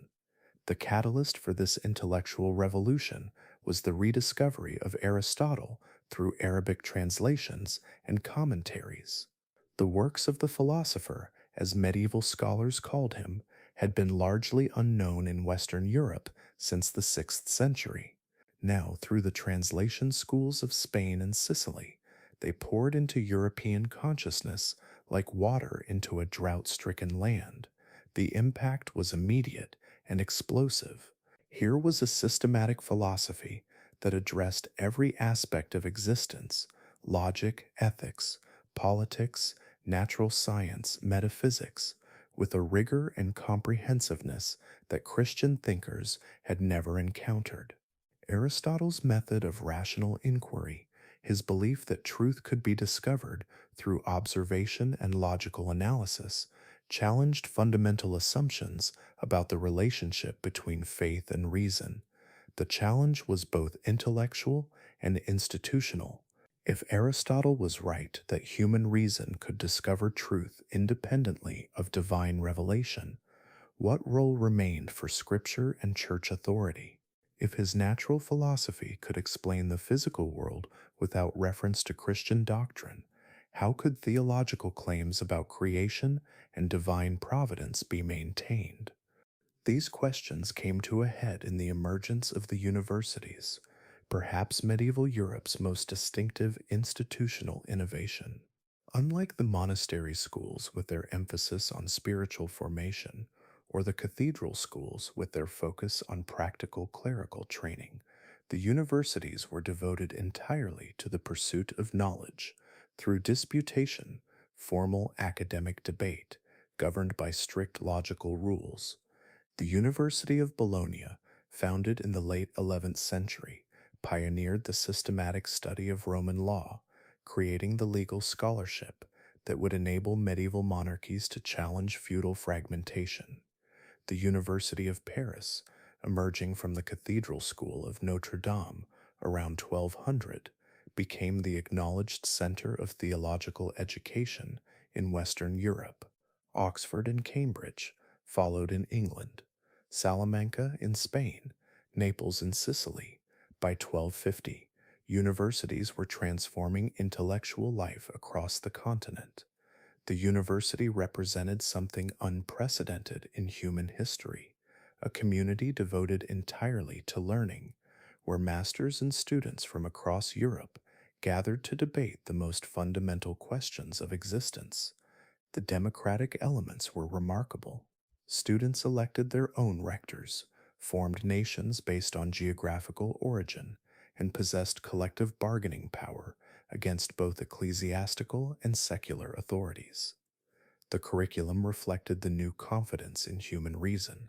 The trivium, grammar, rhetoric, and dialectic, provided the tools for analysis and argument. The quadrivium, arithmetic, geometry, astronomy, and music, revealed the mathematical harmonies underlying creation. The higher faculties of law, medicine, and theology applied these methods to professional knowledge, creating specialized expertise that would gradually replace the generalist learning of earlier centuries. Yet the most profound intellectual achievement of this period was the synthesis of Aristotelian philosophy with Christian theology accomplished by Thomas Aquinas. Born into the Italian nobility around 1225, Thomas abandoned a comfortable secular career to join the revolutionary new Dominican order, dedicating his life to the proposition that reason and faith, properly understood, could never contradict each other. The Summa Theologica that Thomas composed between 1265 and 1273 represented the culmination of medieval scholastic method. Using Aristotelian logic and metaphysics, Thomas constructed a systematic account of Christian doctrine that addressed every possible objection with rigorous philosophical argument. His famous 5 ways of proving God's existence demonstrated that reason alone, without reference to scripture or tradition, could establish the fundamental truths of Christianity. Thomas's achievement was to show that the new learning from the Islamic world, far from threatening Christian faith, could actually strengthen and clarify it. Aristotelian philosophy provided the intellectual tools necessary to understand divine revelation more completely. Natural reason and supernatural faith were different paths to the same truth, the truth about God and His creation that was the proper object of all human inquiry. This intellectual synthesis found its perfect architectural expression in the Gothic cathedral. The style that emerged at Saint Denis around 1140 represented more than aesthetic innovation. It was a theological statement rendered in stone and glass, a systematic attempt to create sacred space that embodied the highest achievements of medieval philosophy and engineering. The Gothic masters, for they were masters in the most literal sense, members of craft guilds, jealously guarding their professional secrets, solved engineering problems that had puzzled builders for centuries. The pointed arch, borrowed from Islamic architecture, distributed weight more efficiently than the Roman semicircular arch. The flying buttress channeled the outward thrust of stone vaults to external supports, allowing walls to be pierced with enormous windows. The ribbed vault created a skeletal framework that could support tremendous weights while maintaining structural flexibility. But technique served vision. The Gothic cathedral sought to dematerialize architecture, to create the impression that these massive stone structures were weightless, transparent, ascending naturally toward heaven. The walls dissolved into glass, creating interiors flooded with colored light that transformed the architectural space into something approaching the celestial Jerusalem described in Revelation. The Cathedral of Chartres, rebuilt after the fire of 1194, achieved this vision with unprecedented completeness. The west facade, with its three great portals depicting the life of Christ, created a theological program in sculpture that rivaled any manuscript illumination. The interior, with its soaring naive and ethereal light, induced a psychological state that contemporaries described as approaching mystical experience. The 1706 stained glass windows told the entire story of salvation history in images that could be read by the illiterate, while conveying theological subtleties that challenged the most learned scholars. These windows represented one of the Gothic age's greatest artistic achievements. The masters of stained glass had learned to manipulate colored light with a sophistication that would not be matched until the modern era. Blue glass from St. Denis became the standard for royal magnificence. The roses of Chartres created mandala-like patterns that suggested the cosmic order underlying apparent chaos. The narrative windows told stories with a complexity and emotional power that rivaled the greatest literature of the age. The construction of these cathedrals required unprecedented social cooperation. Entire communities committed themselves to projects that would take generations to complete, understanding that they were participating in something transcendent. The guilds of masons, carpenters, glaziers, and sculptors developed techniques and artistic vocabularies that spread across Europe through networks of professional craftsmen. Kings and bishops, merchants and peasants all contributed according to their abilities to enterprises that embodied their civilization's highest aspirations. The Gothic cathedral also reflected the urban revival that was transforming European society. These were not monastery churches built for the contemplation of a few monks, but civic buildings designed to accommodate entire urban populations. The great cathedrals of Paris, Reims, Amiens, and Cologne were statements of civic pride as much as religious devotion, demonstrations that the emerging towns could rival the castles of feudal lords in their ability to inspire awe and command allegiance. This urban renaissance was transforming European culture in ways that extended far beyond architecture. The troubadours of southern France, the minnesingers of Germany, and the courtly poets of northern France created a new literature that celebrated secular love with an intensity and sophistication previously reserved for divine worship. The chanson de geste gave way to romance, the heroic warrior to the courtly lover, violence to refinement. The Cultural Revolution was perhaps most visible in the emergence of vernacular literature. Whereas Latin had been the exclusive language of learning and sophisticated culture, The 12th and 13th centuries witnessed the flowering of poetry and prose in the spoken languages of Europe. The Matter of France, celebrating Charlemagne and his paladins, the Matter of Britain, exploring the Arthurian legends, and the Matter of Antiquity, retelling classical stories for medieval audiences, all demonstrated that vernacular languages could achieve effects as sublime as Latin. Chrétien de Troyes' Arthurian romances created a new literary form that would influence European culture for centuries. His knights were not merely warriors, but lovers, philosophers, and spiritual seekers, whose adventures in the physical world paralleled journeys of psychological and religious discovery. The Grail legend that emerged from this tradition transformed the quest for a physical object into a metaphor for spiritual perfection. This literature reflected and reinforced the transformation of knightly culture that was occurring throughout Europe. The chivalric ideal that emerged in the 12th century combined martial prowess with courtesy, loyalty with refinement, service to lord with devotion to lady. The knight was no longer merely a professional soldier, but a cultural ideal embodying the highest values of medieval civilization. The Code of Chivalry, never formally written but universally understood, required knights to protect the church, defend the weak, show courtesy to women, and maintain loyalty to legitimate superiors. The tournament, originally a form of military training, became an elaborate social ritual where knights could display not only martial skill but cultural sophistication. The cult of courtly love transformed relationships between men and women into spiritualized quests for perfection. Yet this cultural flowering occurred against a background of unprecedented economic growth and social change. The agricultural revolution of the High Middle Ages, based on the three-field system, improved plowing techniques, and the use of horses rather than oxen had increased food production dramatically.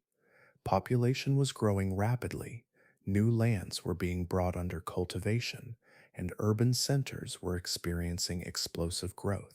The commercial revolution that accompanied this demographic expansion created new forms of wealth and new social relationships. Italian merchants developed banking techniques that enabled international trade on an unprecedented scale. The fairs of Champagne became international marketplaces where goods from Asia, Africa, and America were exchanged for European manufactured products. The Hanseatic League united German and Scandinavian cities in a commercial confederation that dominated Baltic trade. This economic transformation required new intellectual tools. The universities began offering training in practical mathematics, commercial law, and administrative techniques. Scholars developed accounting methods that enabled merchants to track complex international transactions. Legal theorists created frameworks for governing trade relationships between parties from different kingdoms and legal traditions. The Mendicant orders that emerged in the early 13th century, the Franciscans and Dominicans, represented the Church's response to these social changes. Unlike the traditional monastic orders that withdrew from the world to pursue contemplative perfection, the friars embraced urban life and dedicated themselves to preaching, teaching, and ministering to populations that were increasingly mobile, sophisticated, and demanding. Francis of Assisi, the merchant's son who renounced his inheritance to embrace lady poverty, created a new model of Christian sanctity, perfectly adapted to an age of commercial prosperity. His emphasis on evangelical simplicity, care for the poor, and harmony with the natural world provided a moral critique of materialism without rejecting the legitimate pursuits of urban civilization.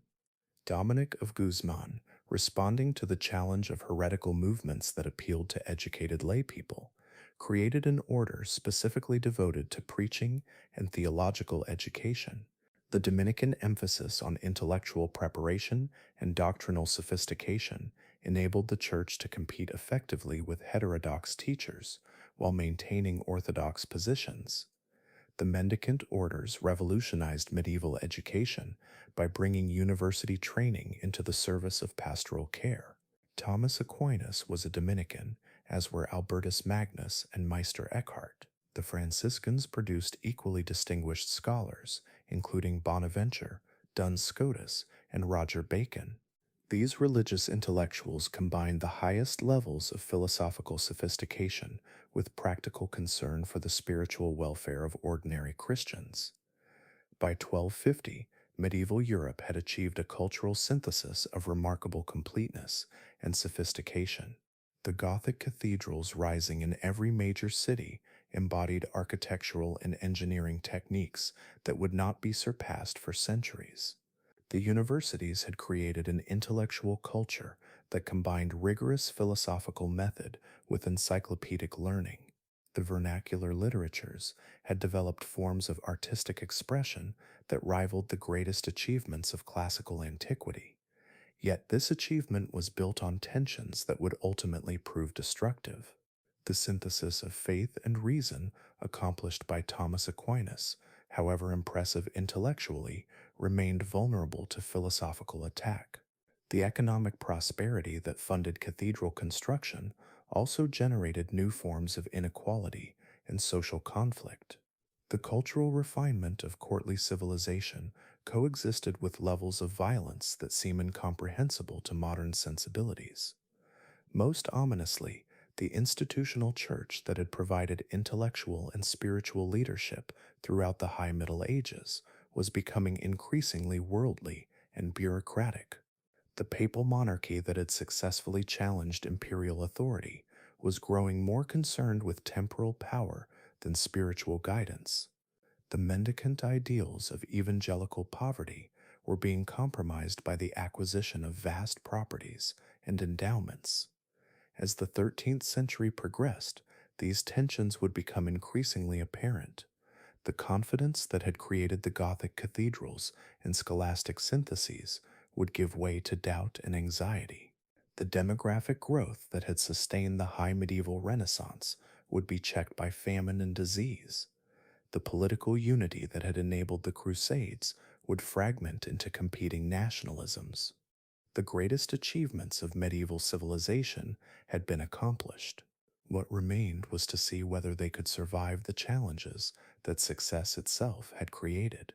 On a meadow beside the Thames, in the shadow of Windsor Castle, King John of England pressed his seal into warm wax on June 15th, 1215, and in that moment forever altered the relationship between ruler and ruled in the Western world.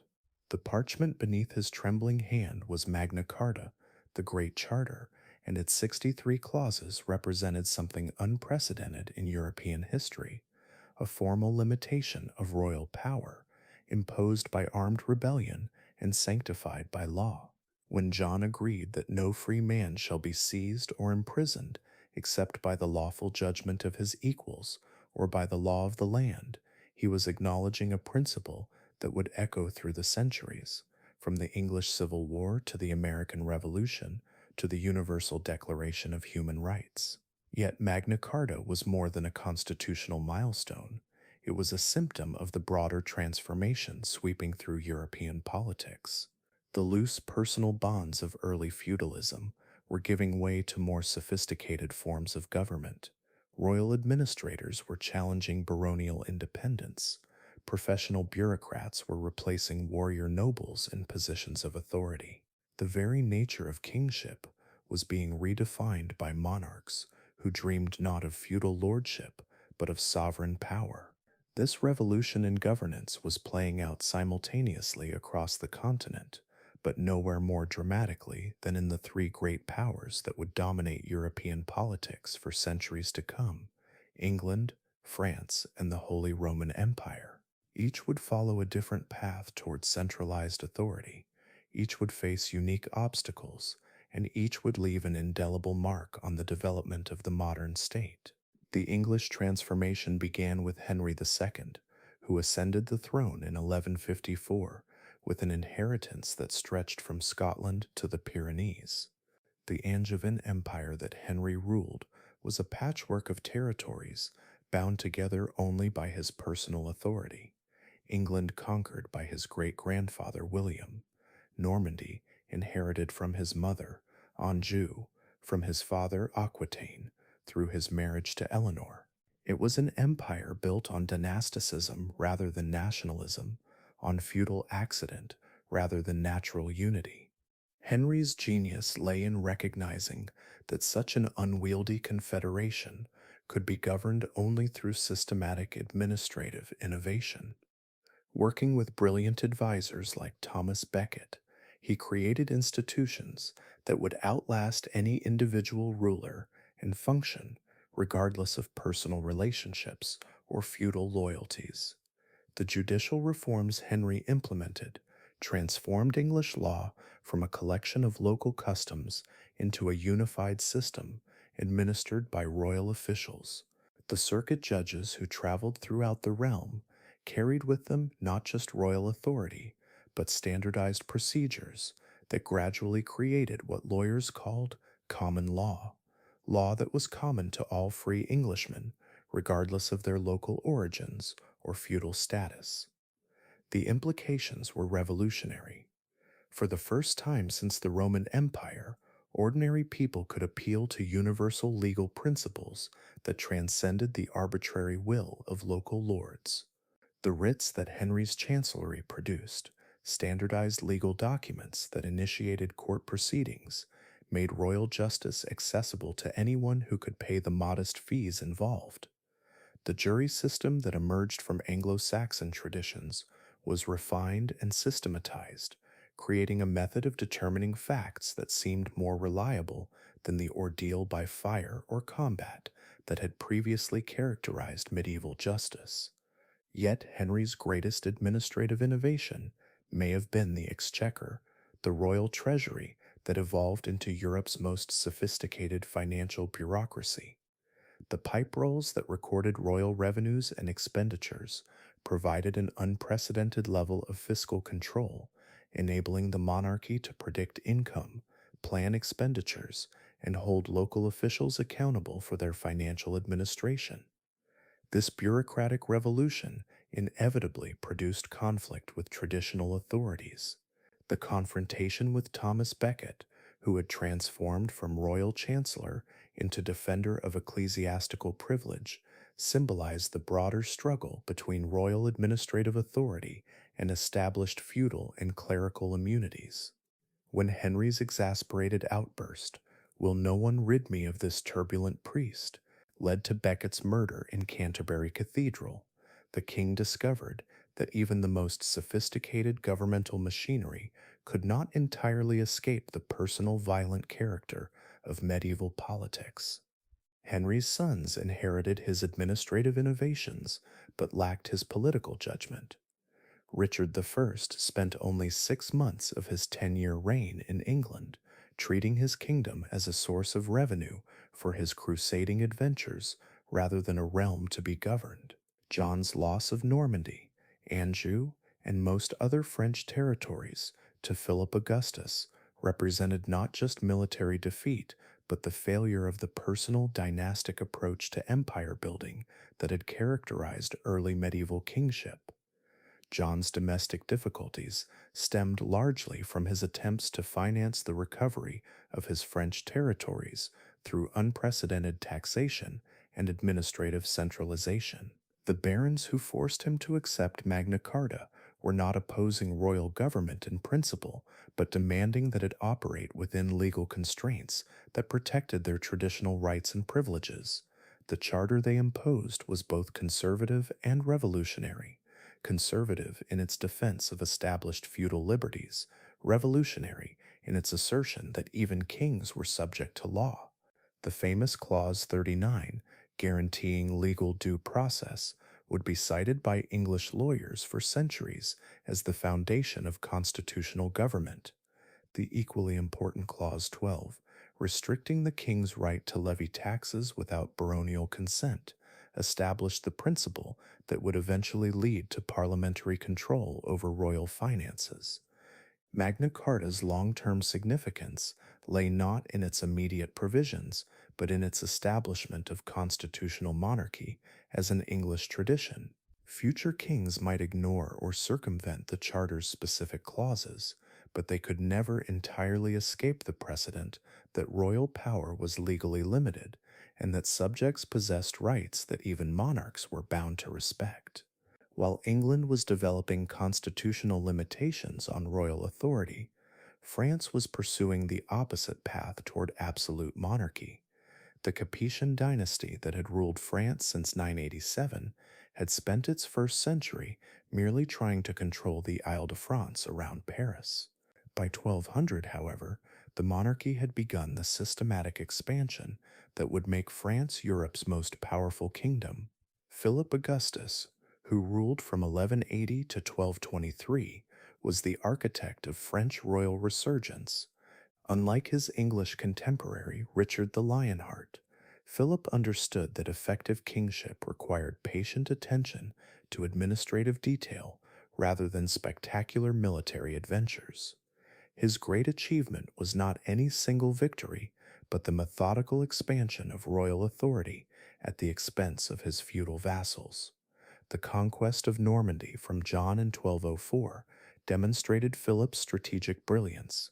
Rather than attempting direct military confrontation, he systematically undermined John's position by supporting his rebellious barons, exploiting legal technicalities, and gradually isolating the English king from his continental allies. When military action finally became necessary, Philip was prepared with superior resources and clearer strategic objectives.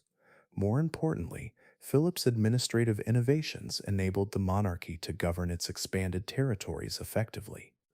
The royal domain that had been confined to the Paris region was extended to include most of northern France through a combination of conquest, marriage, and escadot. The bailies and seneschaux, who administered these territories on behalf of the crown, created a professional bureaucracy that owed its authority entirely to royal appointment rather than feudal inheritance. The financial innovations of Philip's reign were equally significant. The royal revenues that had been largely confined to the traditional feudal payments of the original Capetian domain were supplemented by new forms of taxation that reflected the crown's expanding authority. The aide aux quatre cas, extraordinary taxes levied for specific purposes like crusading or royal marriages, established precedents for regular taxation that would eventually make the French monarchy financially independent of feudal obligations. Philip's successors built systematically on these foundations. Louis VIII's conquest of most of the Albigensian lands in southern France brought the crown its first major expansion beyond the traditional boundaries of the Frankish kingdom. Louis IX's St. Louis combined military success with administrative innovation to create the institutional framework that would support French royal power for centuries. The Parlement of Paris that emerged during Louis IX's reign represented a new form of royal justice that transcended local jurisdictions and feudal privileges.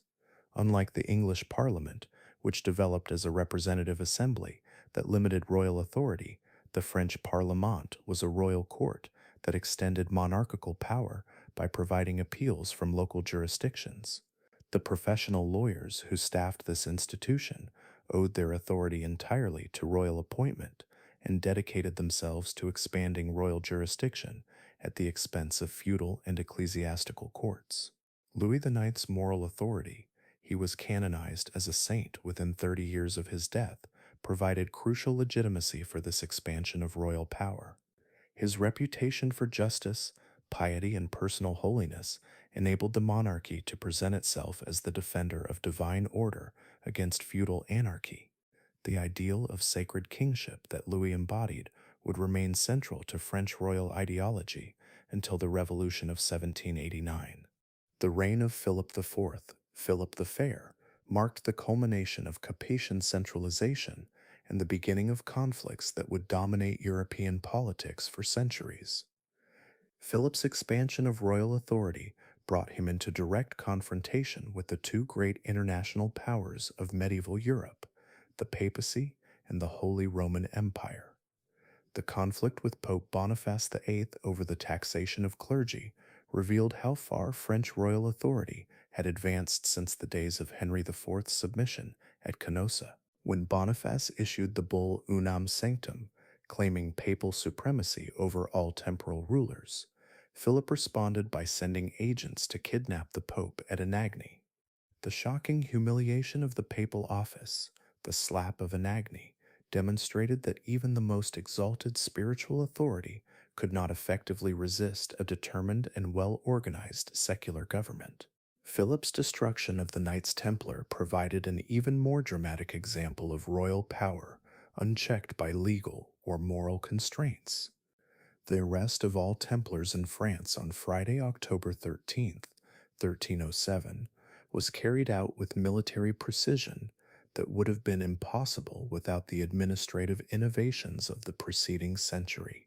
The confiscation of Templar wealth provided Philip with the resources necessary to finance his ambitious foreign policies, while eliminating international organization that had possessed dangerous independence from royal authority.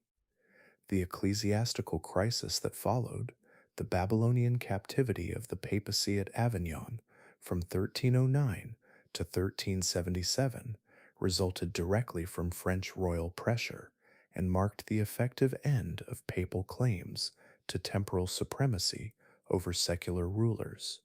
The popes who resided at Avignon were not formal prisoners, but their dependence on French protection made them instruments of French policy rather than independent arbiters of international disputes.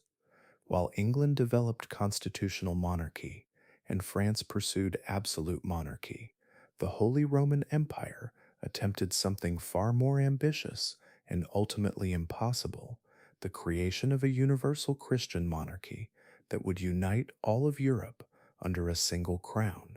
The dream of restored Roman Empire had never entirely disappeared since Charlemagne's coronation in 800.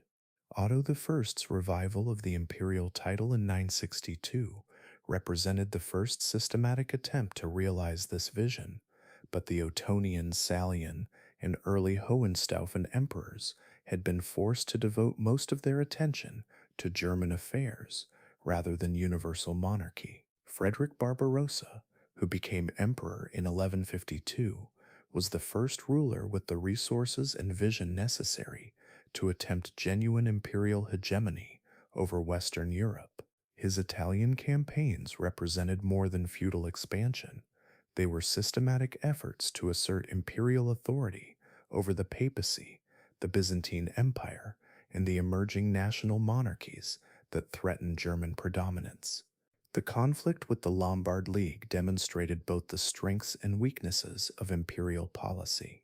Frederick's victories at Legnano in 1176 showed that imperial armies could defeat even the most sophisticated opposition when properly led and adequately supplied.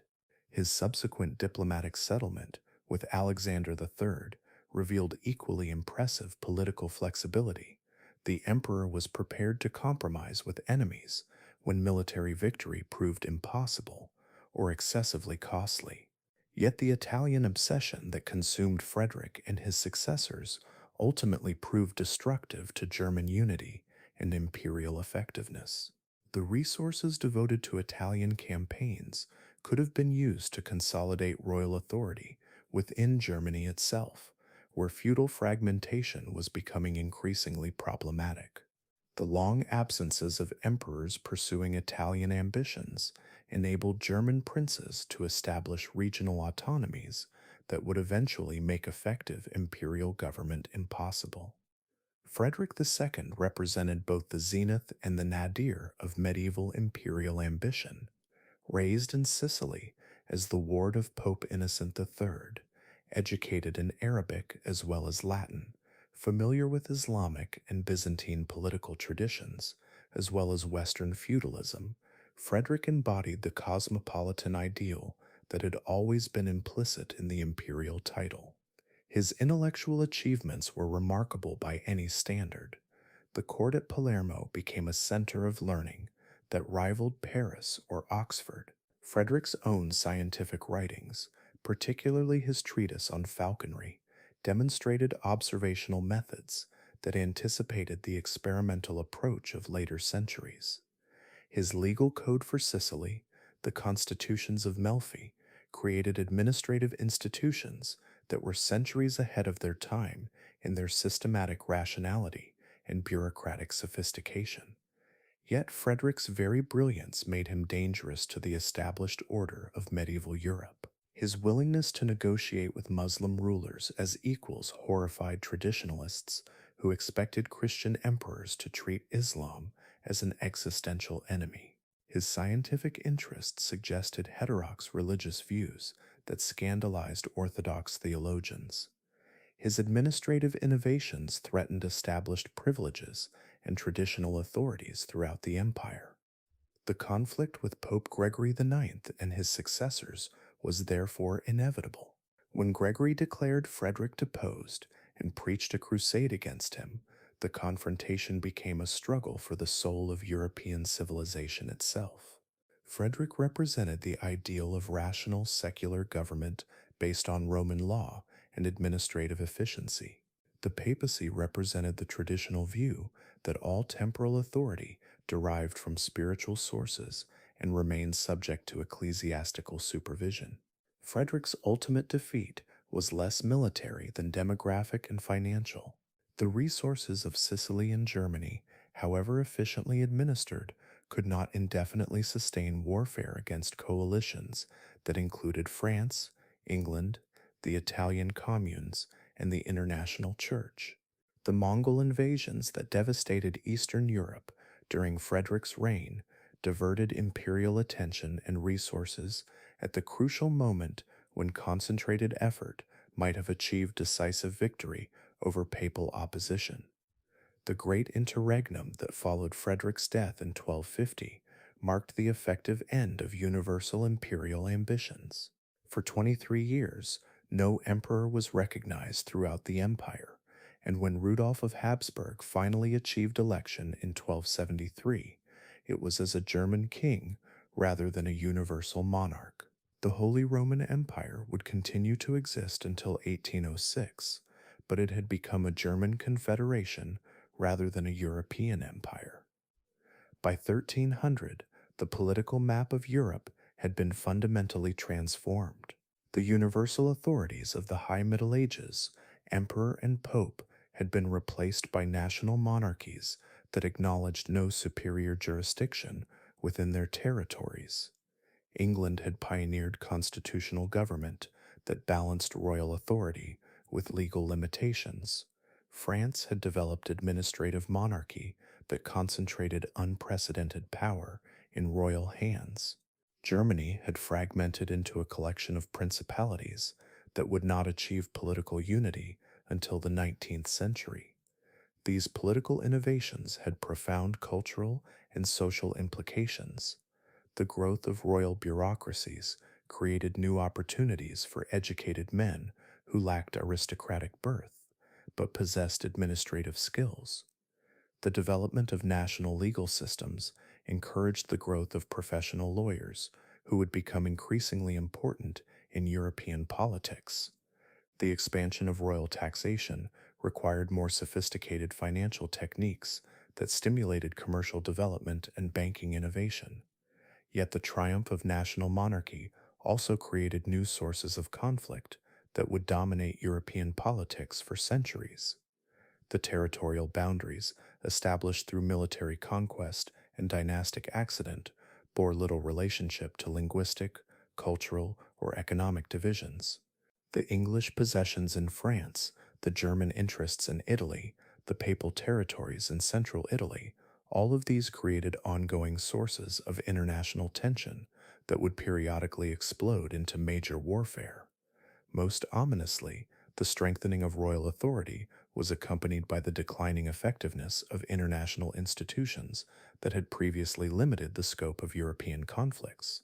The papal mediation that had often prevented minor disputes from escalating into major wars became less effective as national monarchies grew more confident of their ability to pursue independent policies.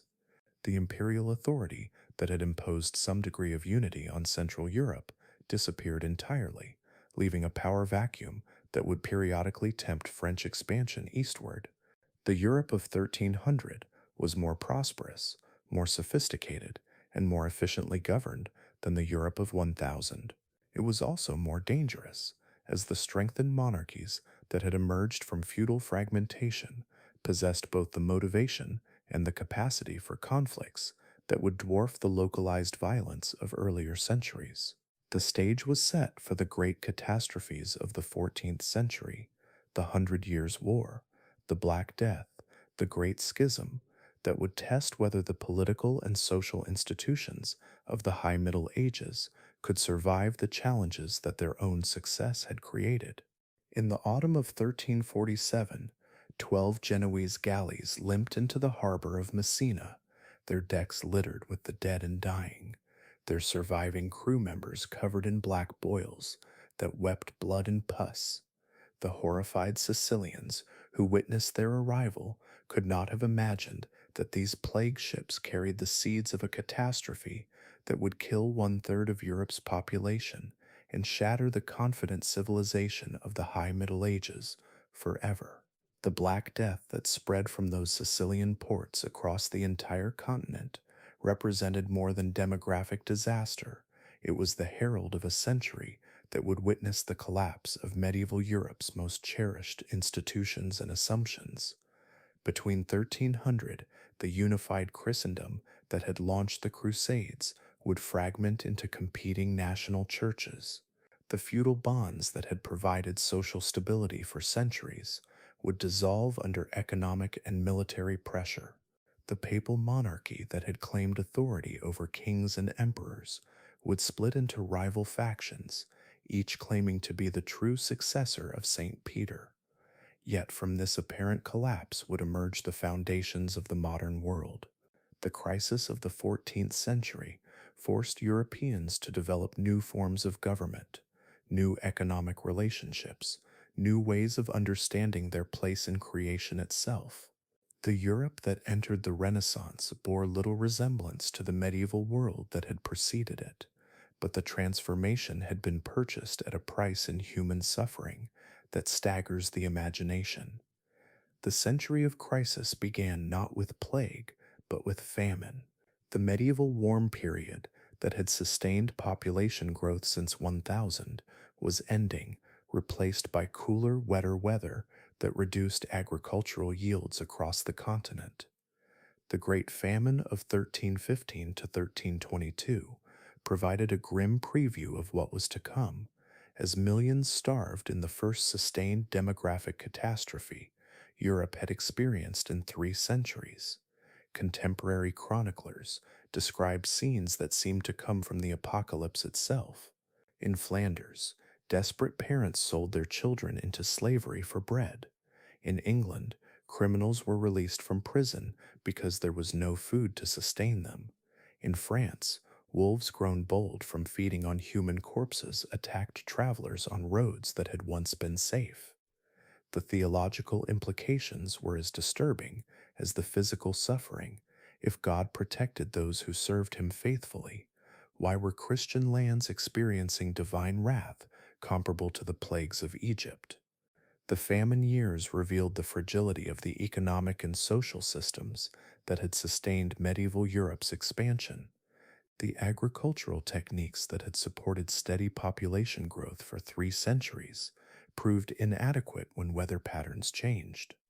The commercial networks that had connected distant markets collapsed when demand disappeared and transportation became impossible. The feudal obligations that had provided military service in exchange for protection proved meaningless when lords could no longer fulfill their basic duty of ensuring their vassals' survival. Recovery from the famine was slow and incomplete when an even more devastating catastrophe arrived from the east. The plague that would become known as the Black Death had originated in the steppes of Central Asia, where it was endemic among rodent populations. The Mongol trade networks that connected China to the Mediterranean inadvertently carried infected fleas westward, creating a transmission belt for pandemic disease that reached from Beijing to London. The disease itself defied medieval medical understanding. The bubonic plague caused by Yersinia pestis produced symptoms that seemed almost deliberately designed to inspire terror: grotesque swellings in the lymph nodes, internal bleeding that turned victims black, and death rates that approached 90% in some communities. Even more frightening were the pneumonic and septicemic variants that killed even faster and spread through human contact rather than flea bites. The Black Death entered Europe through multiple routes simultaneously. The Genoese ships that reached Messina in 1347 carried the plague from their trading posts in the Black Sea. Other infected vessels reached Marseille, Venice, and Constantinople at roughly the same time. Within 2 years, the pandemic had spread to every corner of the continent, from Sicily to Scotland, from Portugal to Poland. The mortality was unprecedented in recorded human history. In some cities, Florence, Siena, Avignon, half the population died within months. Rural areas sometimes fared even worse, with entire villages simply disappearing as their inhabitants fled or perished. The English poll tax records suggest that the kingdom's population fell from perhaps 4 million to 2.5 million. French demographic recovery would not be complete until the early 16th century. Yet the plague's social and psychological impact was even more profound than its demographic consequences. Medieval Europeans had no framework for understanding mass mortality that struck without regard for social status, moral behavior, or religious devotion. Bishops died alongside beggars, saints alongside sinners, children alongside adults. The careful hierarchies that had structured medieval society seemed meaningless in the face of indiscriminate death. The religious crisis provoked by the Black Death found its most extreme expression in the flagellant movements that swept across Europe in 1348 and 1349. Processions of penitents, sometimes numbering in the thousands, wandered from town to town, whipping themselves in public ceremonies designed to appease divine wrath. Their songs and sermons proclaimed that the plague was God's punishment for human sin, that only the most extreme forms of penance could turn aside the celestial anger that threatened to destroy all of Christendom. The flagellants represented something unprecedented in medieval religious culture: popular religious movements that operated entirely outside ecclesiastical authority. Their leaders claimed direct divine inspiration. Their rituals bypassed sacramental mediation. Their theology challenged fundamental assumptions about salvation and divine justice. When the movement began to turn violently anti-clerical and anti-Semitic, attacking priests and massacring Jewish communities, the Church finally moved to suppress it. The pogroms that accompanied the Black Death revealed the dark undercurrents of medieval Christian society. Jewish communities, already marginalized and vulnerable, became scapegoats for disasters that no one understood. From the Rhine Valley to Eastern Europe, entire Jewish populations were burned alive by mobs, convinced that they had poisoned wells or otherwise caused the plague. The financial debts that Christian merchants and nobles owed to Jewish moneylenders provided additional motivation for violence that was justified in religious terms. The demographic catastrophe fundamentally altered European economic and social relationships. The sudden scarcity of labor that resulted from mass mortality gave surviving peasants unprecedented bargaining power. The manorial system that had bound rural workers to the land for centuries began to collapse as lords competed for scarce agricultural labor. Serfdom, which had been strengthening in Eastern Europe, began to weaken in the West as lords offered freedom and higher wages to attract workers. The English Peasants' Revolt of 1381 demonstrated how completely the plague had transformed social relationships. When the government attempted to freeze wages at pre-plague levels and collect new taxes to finance foreign wars, rural and urban workers united in the most serious popular uprising in English history. The rebels who marched on London under Wat Tyler's leadership demanded not just economic concessions, but fundamental changes in social organization, the abolition of serfdom, the elimination of privilege based on birth, equality before the law for all free Englishmen. The revolt's violent suppression, Tyler was murdered during negotiations with the young King Richard II, did not restore the old social order. The economic forces unleashed by demographic catastrophe proved stronger than royal legislation or aristocratic resistance. By 1400, English serfdom was effectively dead, replaced by relationships based on money, rent rather than labor service. The transformation took longer in other parts of Europe, but the underlying dynamic was the same everywhere. Traditional bonds of personal dependence were giving way to contractual relationships based on market forces. While Europe struggled to recover from demographic catastrophe, it was simultaneously torn apart by the longest and most destructive war in medieval history.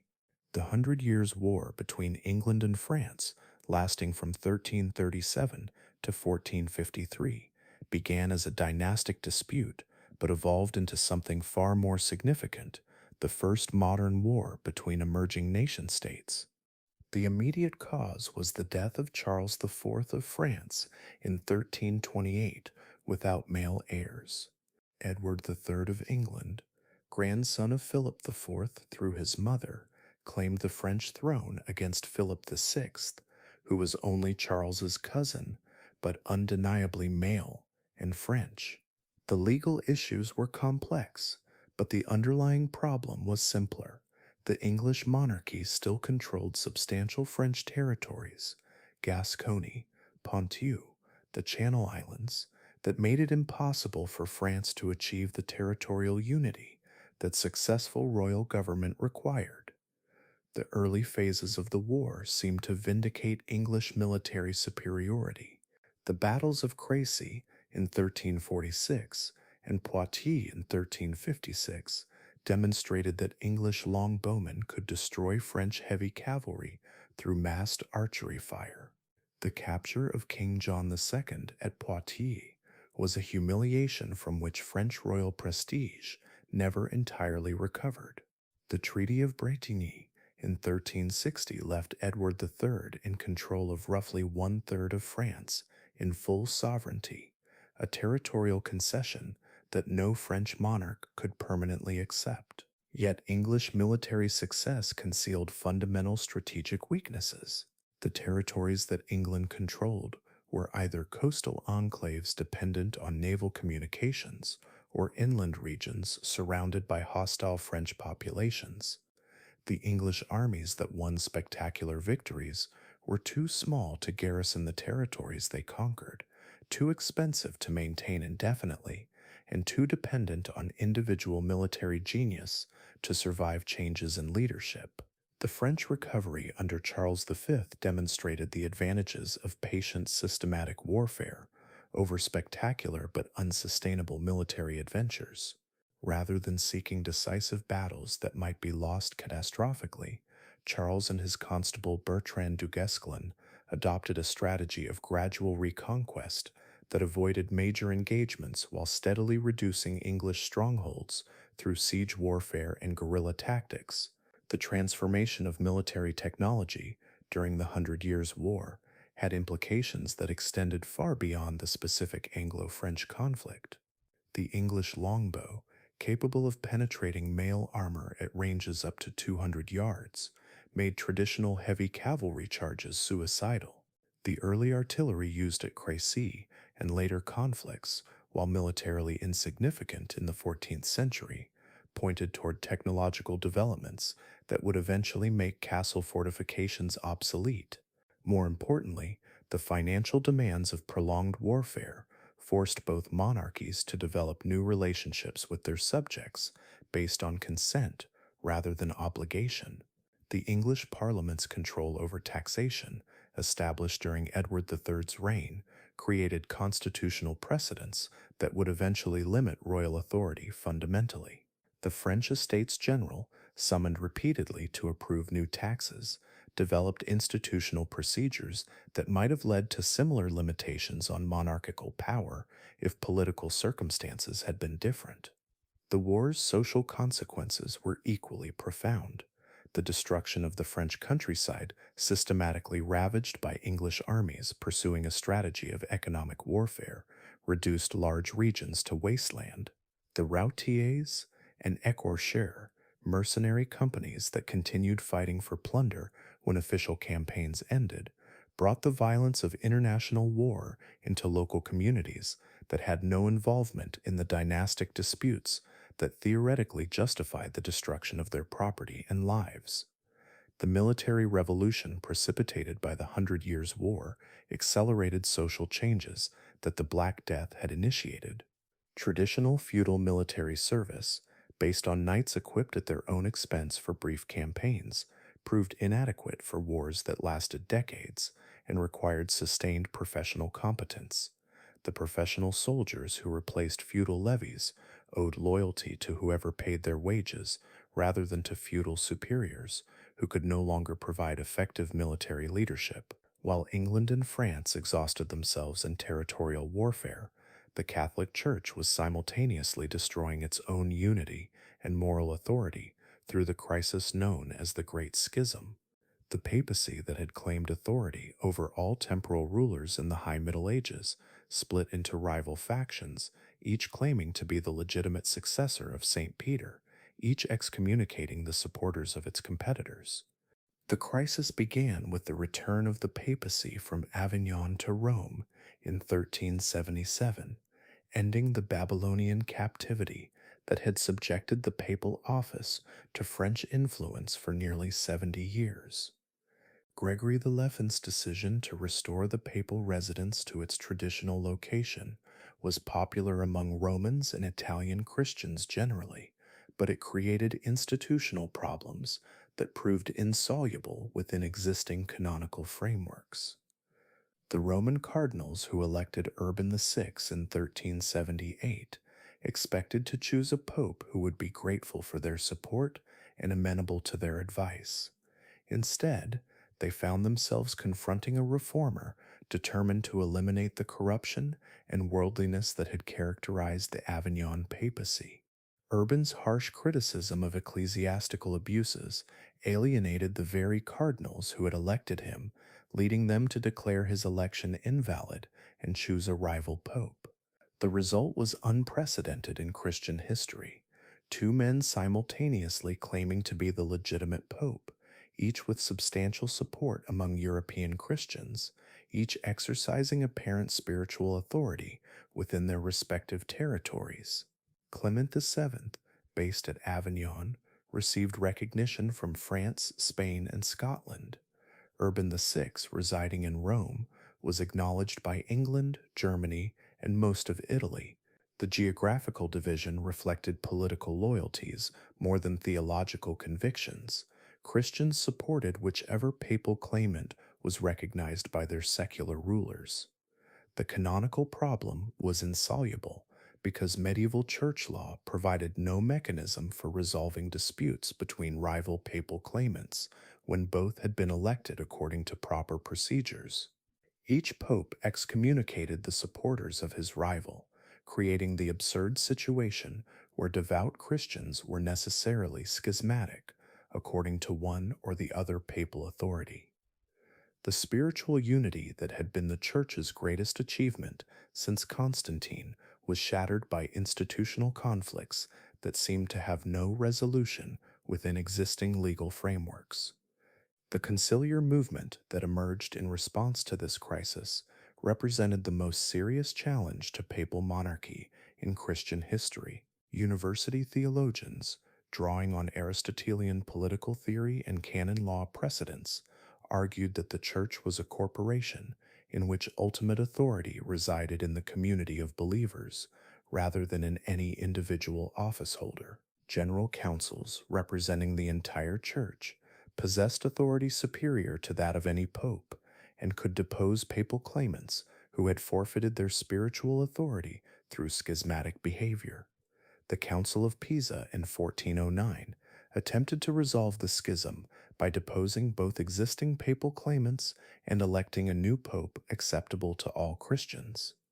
Instead of ending the crisis, however, Pisa created a third papal line, as neither of the deposed popes accepted conciliar authority. The spectacle of three simultaneous papal claimants, each excommunicating the others, reduced the papal office to such contempt that even devout Christians began to question whether the institutional church was necessary for salvation. The Council of Constance, meeting from 1414–18, finally resolved the Great Schism through a combination of political compromise and canonical innovation. The council deposed all three papal claimants and elected Martin V as the universally recognized pope. More importantly, it promulgated the decree Sacrosancta, which declared that general councils possessed authority superior to that of any pope and could be convened without papal permission to address ecclesiastical crises. Yet the papacy's victory over conciliarism was ultimately decisive.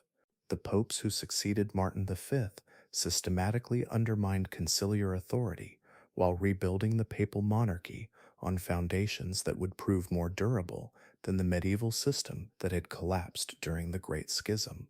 The Renaissance papacy that emerged from this crisis would be more worldly, more politically sophisticated, and more artistically magnificent than its medieval predecessor, but also more vulnerable to theological challenge by reformers who questioned its spiritual legitimacy. The cumulative impact of plague, war, and schism had transformed European civilization beyond recognition. The demographic catastrophe of the Black Death had broken the manorial system and created new social relationships based on economic competition rather than traditional hierarchy. The military revolution of the Hundred Years' War had made feudal military service obsolete while demonstrating the advantages of professional armies accountable to centralized governments.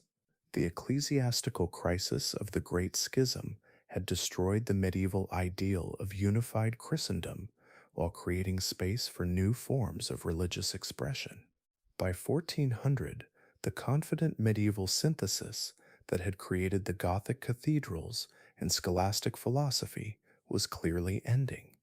The intellectual certainties that had enabled Thomas Aquinas to reconcile Aristotelian philosophy with Christian theology were being questioned by nominalist philosophers who doubted whether human reason could achieve reliable knowledge about God or creation.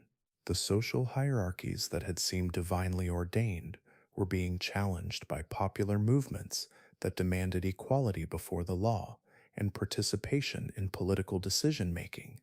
Yet the crisis of the 14th century was also creative, forcing Europeans to develop institutions and ideas that would provide the foundation for the modern world. The representative assemblies that emerged from the financial demands of prolonged warfare would eventually evolve into democratic governments.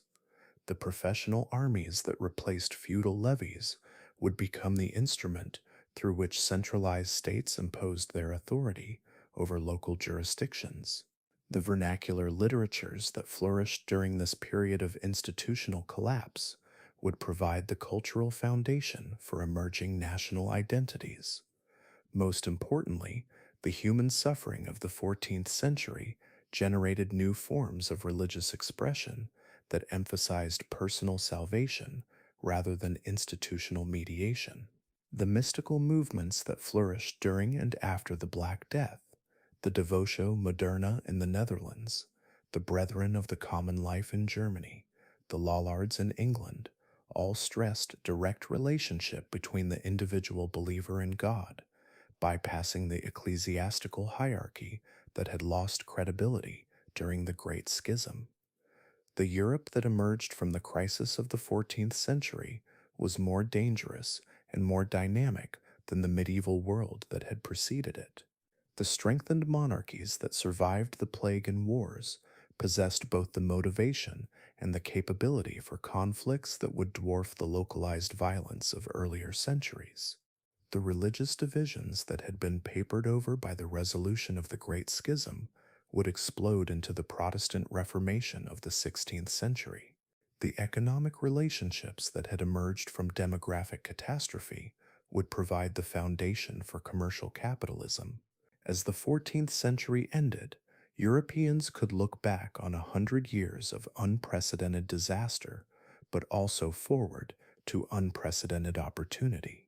The medieval world was dead, but from its ruins was emerging something entirely new: the foundations of the modern European state system, the Renaissance cultural flowering, and the global expansion that would make Europe the dominant civilization on Earth. The age of crisis was ending. The age of transformation was about to begin. On May 29th, 1453, as the great bronze cannons of Mehmed II hurled their massive stones against the ancient walls of Constantinople, the last emperor of Byzantium died fighting on the ramparts with a sword in his hand and the purple of Caesar upon his shoulders. Constantine XI, Palaiologos, had ruled an empire that existed more in memory than reality. A few square miles around the imperial capital, some scattered islands in the Aegean, a handful of fortresses in the Peloponnese. Yet when Turkish scimitars finally silenced his voice in the breach of the Theodosian Wall, they ended not just a dynasty, but an idea that had endured for over 1,000 years. The Roman Empire itself, in its final Eastern incarnation, breathed its last. The fall of Constantinople sent shockwaves through European Christendom that would reverberate for centuries. Here was the city that had preserved Roman law through the Dark Ages, that had kept Greek learning alive through the medieval centuries, that had served as the eastern bastion of Christianity against Islamic expansion.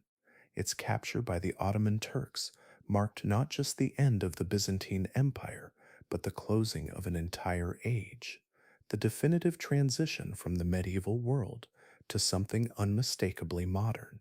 Yet by 1453, this transformation was already well advanced across Western Europe. The crisis of the 14th century had shattered the institutional frameworks of medieval civilization, but from the ruins had emerged new forms of government, new ways of understanding humanity's place in creation, new artistic and intellectual achievements that would define European culture for centuries to come. The Renaissance that was beginning to flower in 15th century Italy represented more than cultural revival. It was a fundamental reimagining of human possibility. Where medieval thinkers had emphasized humanity's fallen nature and dependence on divine grace, Renaissance humanists celebrated human dignity and creative potential. Where medieval artists had sought to transcend the physical world through symbolic representation, Renaissance masters explored the beauty and complexity of material reality through unprecedented technical innovation.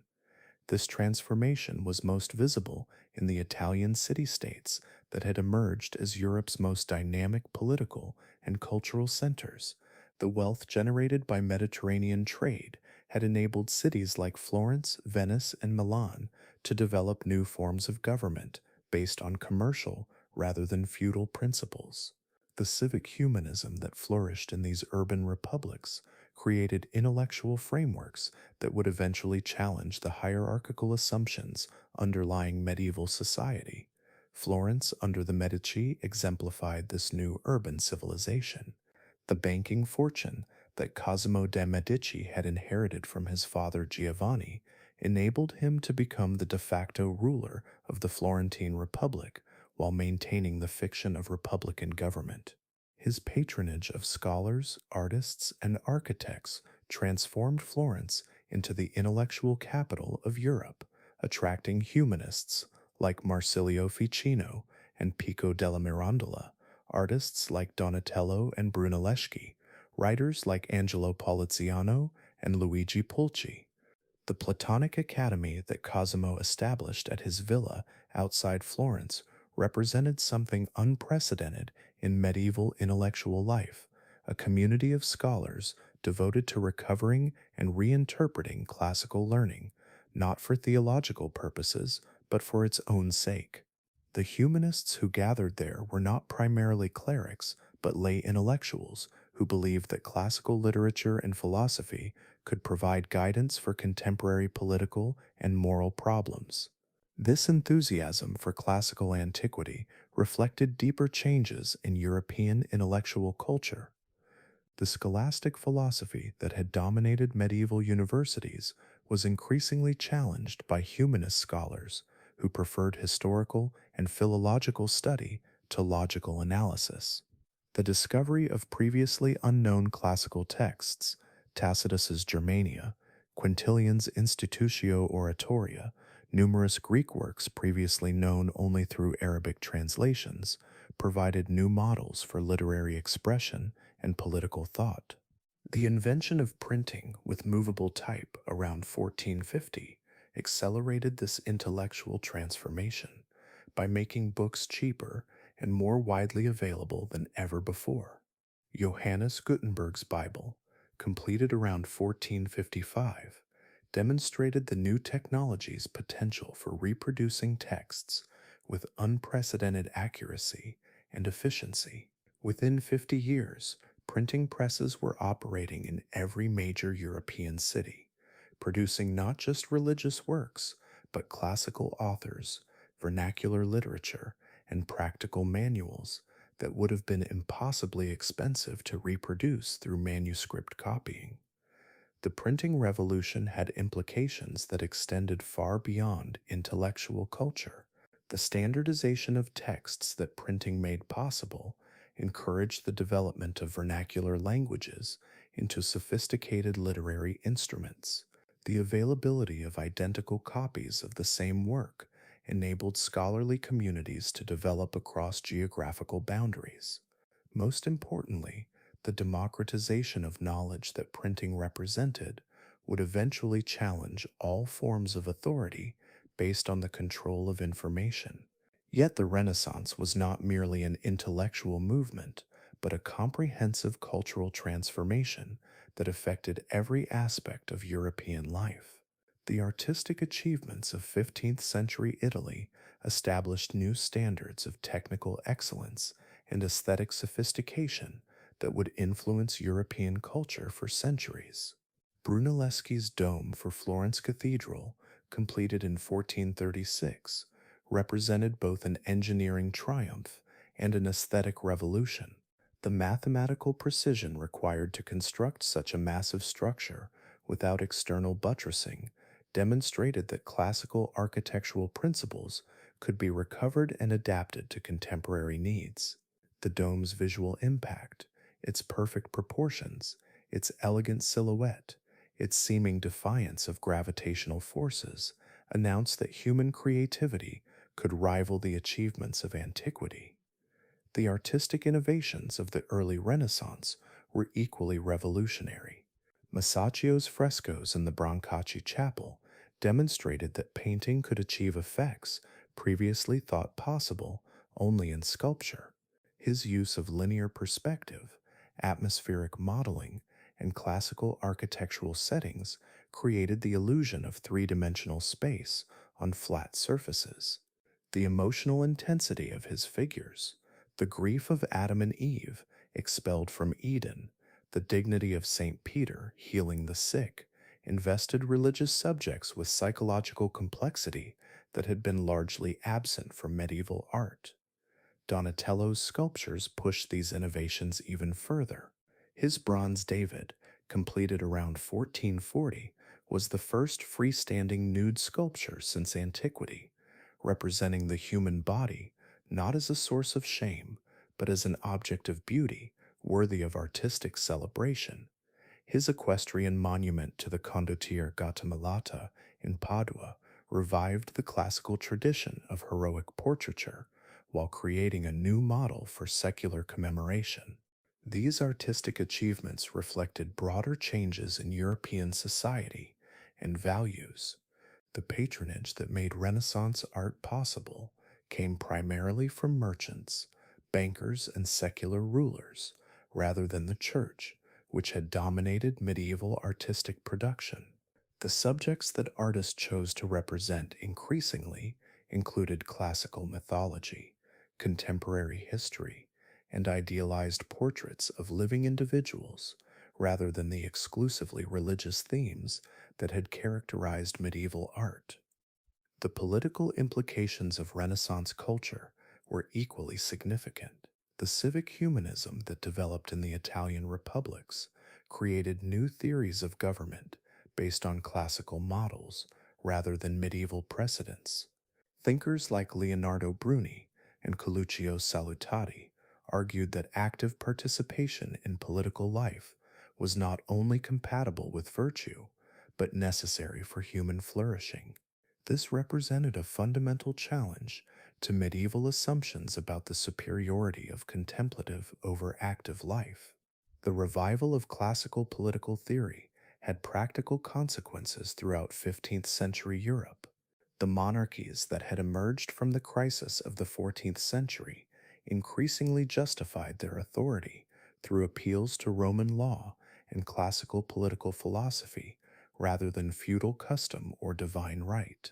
The professional bureaucracies that served these monarchies were often staffed by humanist educated lawyers who brought classical learning to bear on contemporary administrative problems. France under Louis XI exemplified this transformation of royal government. The Spider King, as his enemies called him, combined ruthless political calculation with systematic administrative innovation to create the most efficient monarchy in Europe. His destruction of the feudal autonomy that had survived the Hundred Years' War was accomplished not through military conquest, but through legal and financial pressure applied by professional administrators who owed their positions entirely to royal favor. The expansion of royal authority that Louis accomplished was typical of developments throughout Western Europe. In England, the Wars of the Roses had eliminated most of the great feudal houses, enabling the Tudor dynasty to establish monarchical authority more completely than any previous English rulers. In Spain, the marriage of Ferdinand of Aragon and Isabella of Castile created the foundation for unified Spanish monarchy, while their conquest of Granada in 1492 completed the Reconquista that had been in progress for 7 centuries. These stronger monarchies possessed both the motivation and the capability for territorial expansion on an unprecedented scale. The voyages of exploration that began in the 15th century represented the projection of European power beyond its traditional boundaries for the first time since the Crusades. The Portuguese expeditions down the African coast, culminating in Vasco da Gama's voyage to India in 1498, established direct maritime connections between Europe and Asia that bypassed the Ottoman-controlled land routes. Columbus's westward voyage in 1492, sponsored by the Spanish crown, inadvertently initiated European contact with the Americas. The implications of these discoveries were profound and would not be fully apparent for centuries. The influx of American silver would fuel inflation that would transform European economic relationships. The establishment of overseas empires would make European powers global rather than merely regional forces. The encounter with non-European civilizations would challenge fundamental assumptions about human nature and cultural development. Yet in 1500, these implications remained largely invisible. What was apparent was that European civilization had developed technologies, institutions, and intellectual frameworks that enabled it to project power across unprecedented distances. The navigational techniques developed by Portuguese and Spanish explorers, the artillery that made European armies superior to any non-European forces they encountered, the administrative systems that enabled small European populations to govern vast overseas territories. All of these represented the practical application of Renaissance innovations to the problems of expansion and conquest. The religious developments of the 15th century were equally significant for Europe's future. The conciliar movement that had emerged from the Great Schism had been defeated institutionally, but its underlying principles that religious authority should be accountable to the community of believers, that institutional reform was necessary for spiritual health, had not been forgotten. The devotional movements that flourished throughout Northern Europe emphasized personal piety and direct relationship with God in ways that implicitly challenged ecclesiastical mediation. The Brethren of the Common Life in the Netherlands created communities devoted to practical Christianity that bypassed traditional monastic vows while maintaining religious discipline. The devotional movement that they represented emphasized imitation of Christ's life rather than scholastic understanding of theological doctrine. The schools they established throughout Northern Europe educated generations of future reformers, including Erasmus of Rotterdam, who would bring humanist scholarship to bear on biblical and patristic texts. Thomas à Kempis's Imitation of Christ, written around 1418, became one of the most widely read religious works in European history.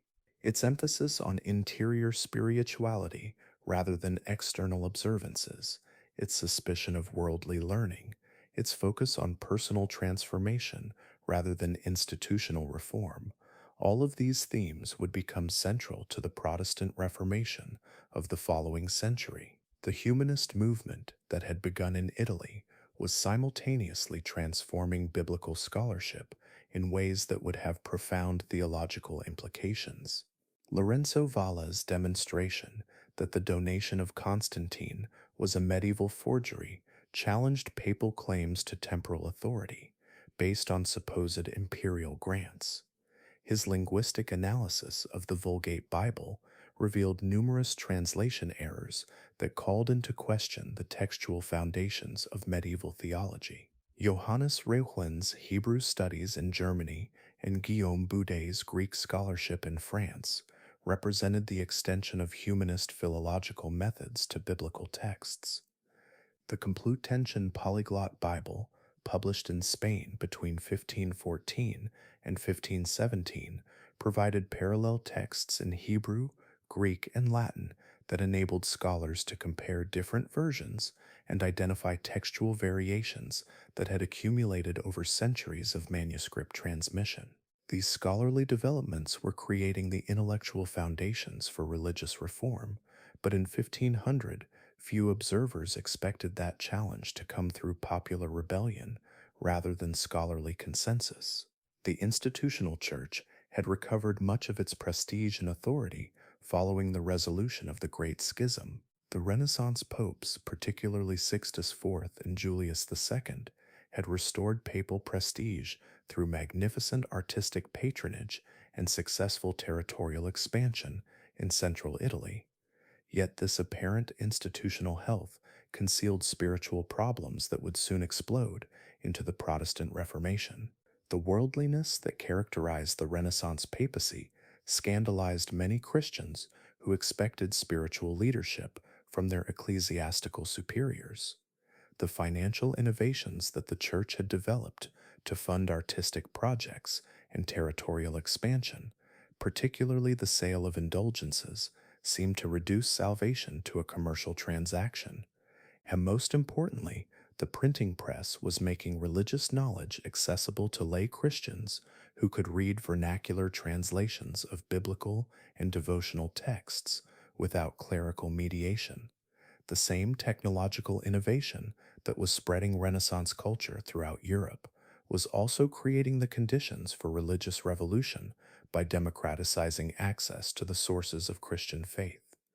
As the 15th century ended, European civilization stood at a crossroads that no contemporary observer could have fully appreciated.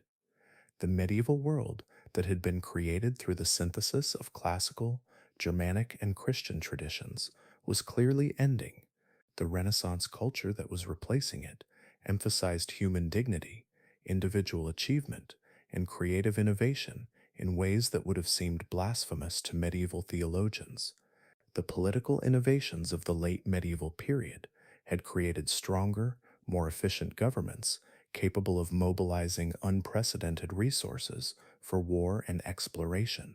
The technological developments of the Renaissance, particularly printing, improved artillery, and advanced navigation, had given Europeans decisive advantages over non-European civilizations. The religious movements of the 15th century had prepared the ground for theological challenges that would shatter the unity of Western Christianity. The Europe of 1500 was wealthier, more powerful, and more sophisticated than the Europe of 1000, but it was also more divided and potentially more explosive. The strengthened monarchies that had emerged from medieval fragmentation possessed both the motivation and the capability for conflicts that would dwarf the localized violence of feudal society. The religious tensions that had been contained within medieval Christendom would soon explode into wars that would devastate the continent for over a century. Yet the achievements were undeniable.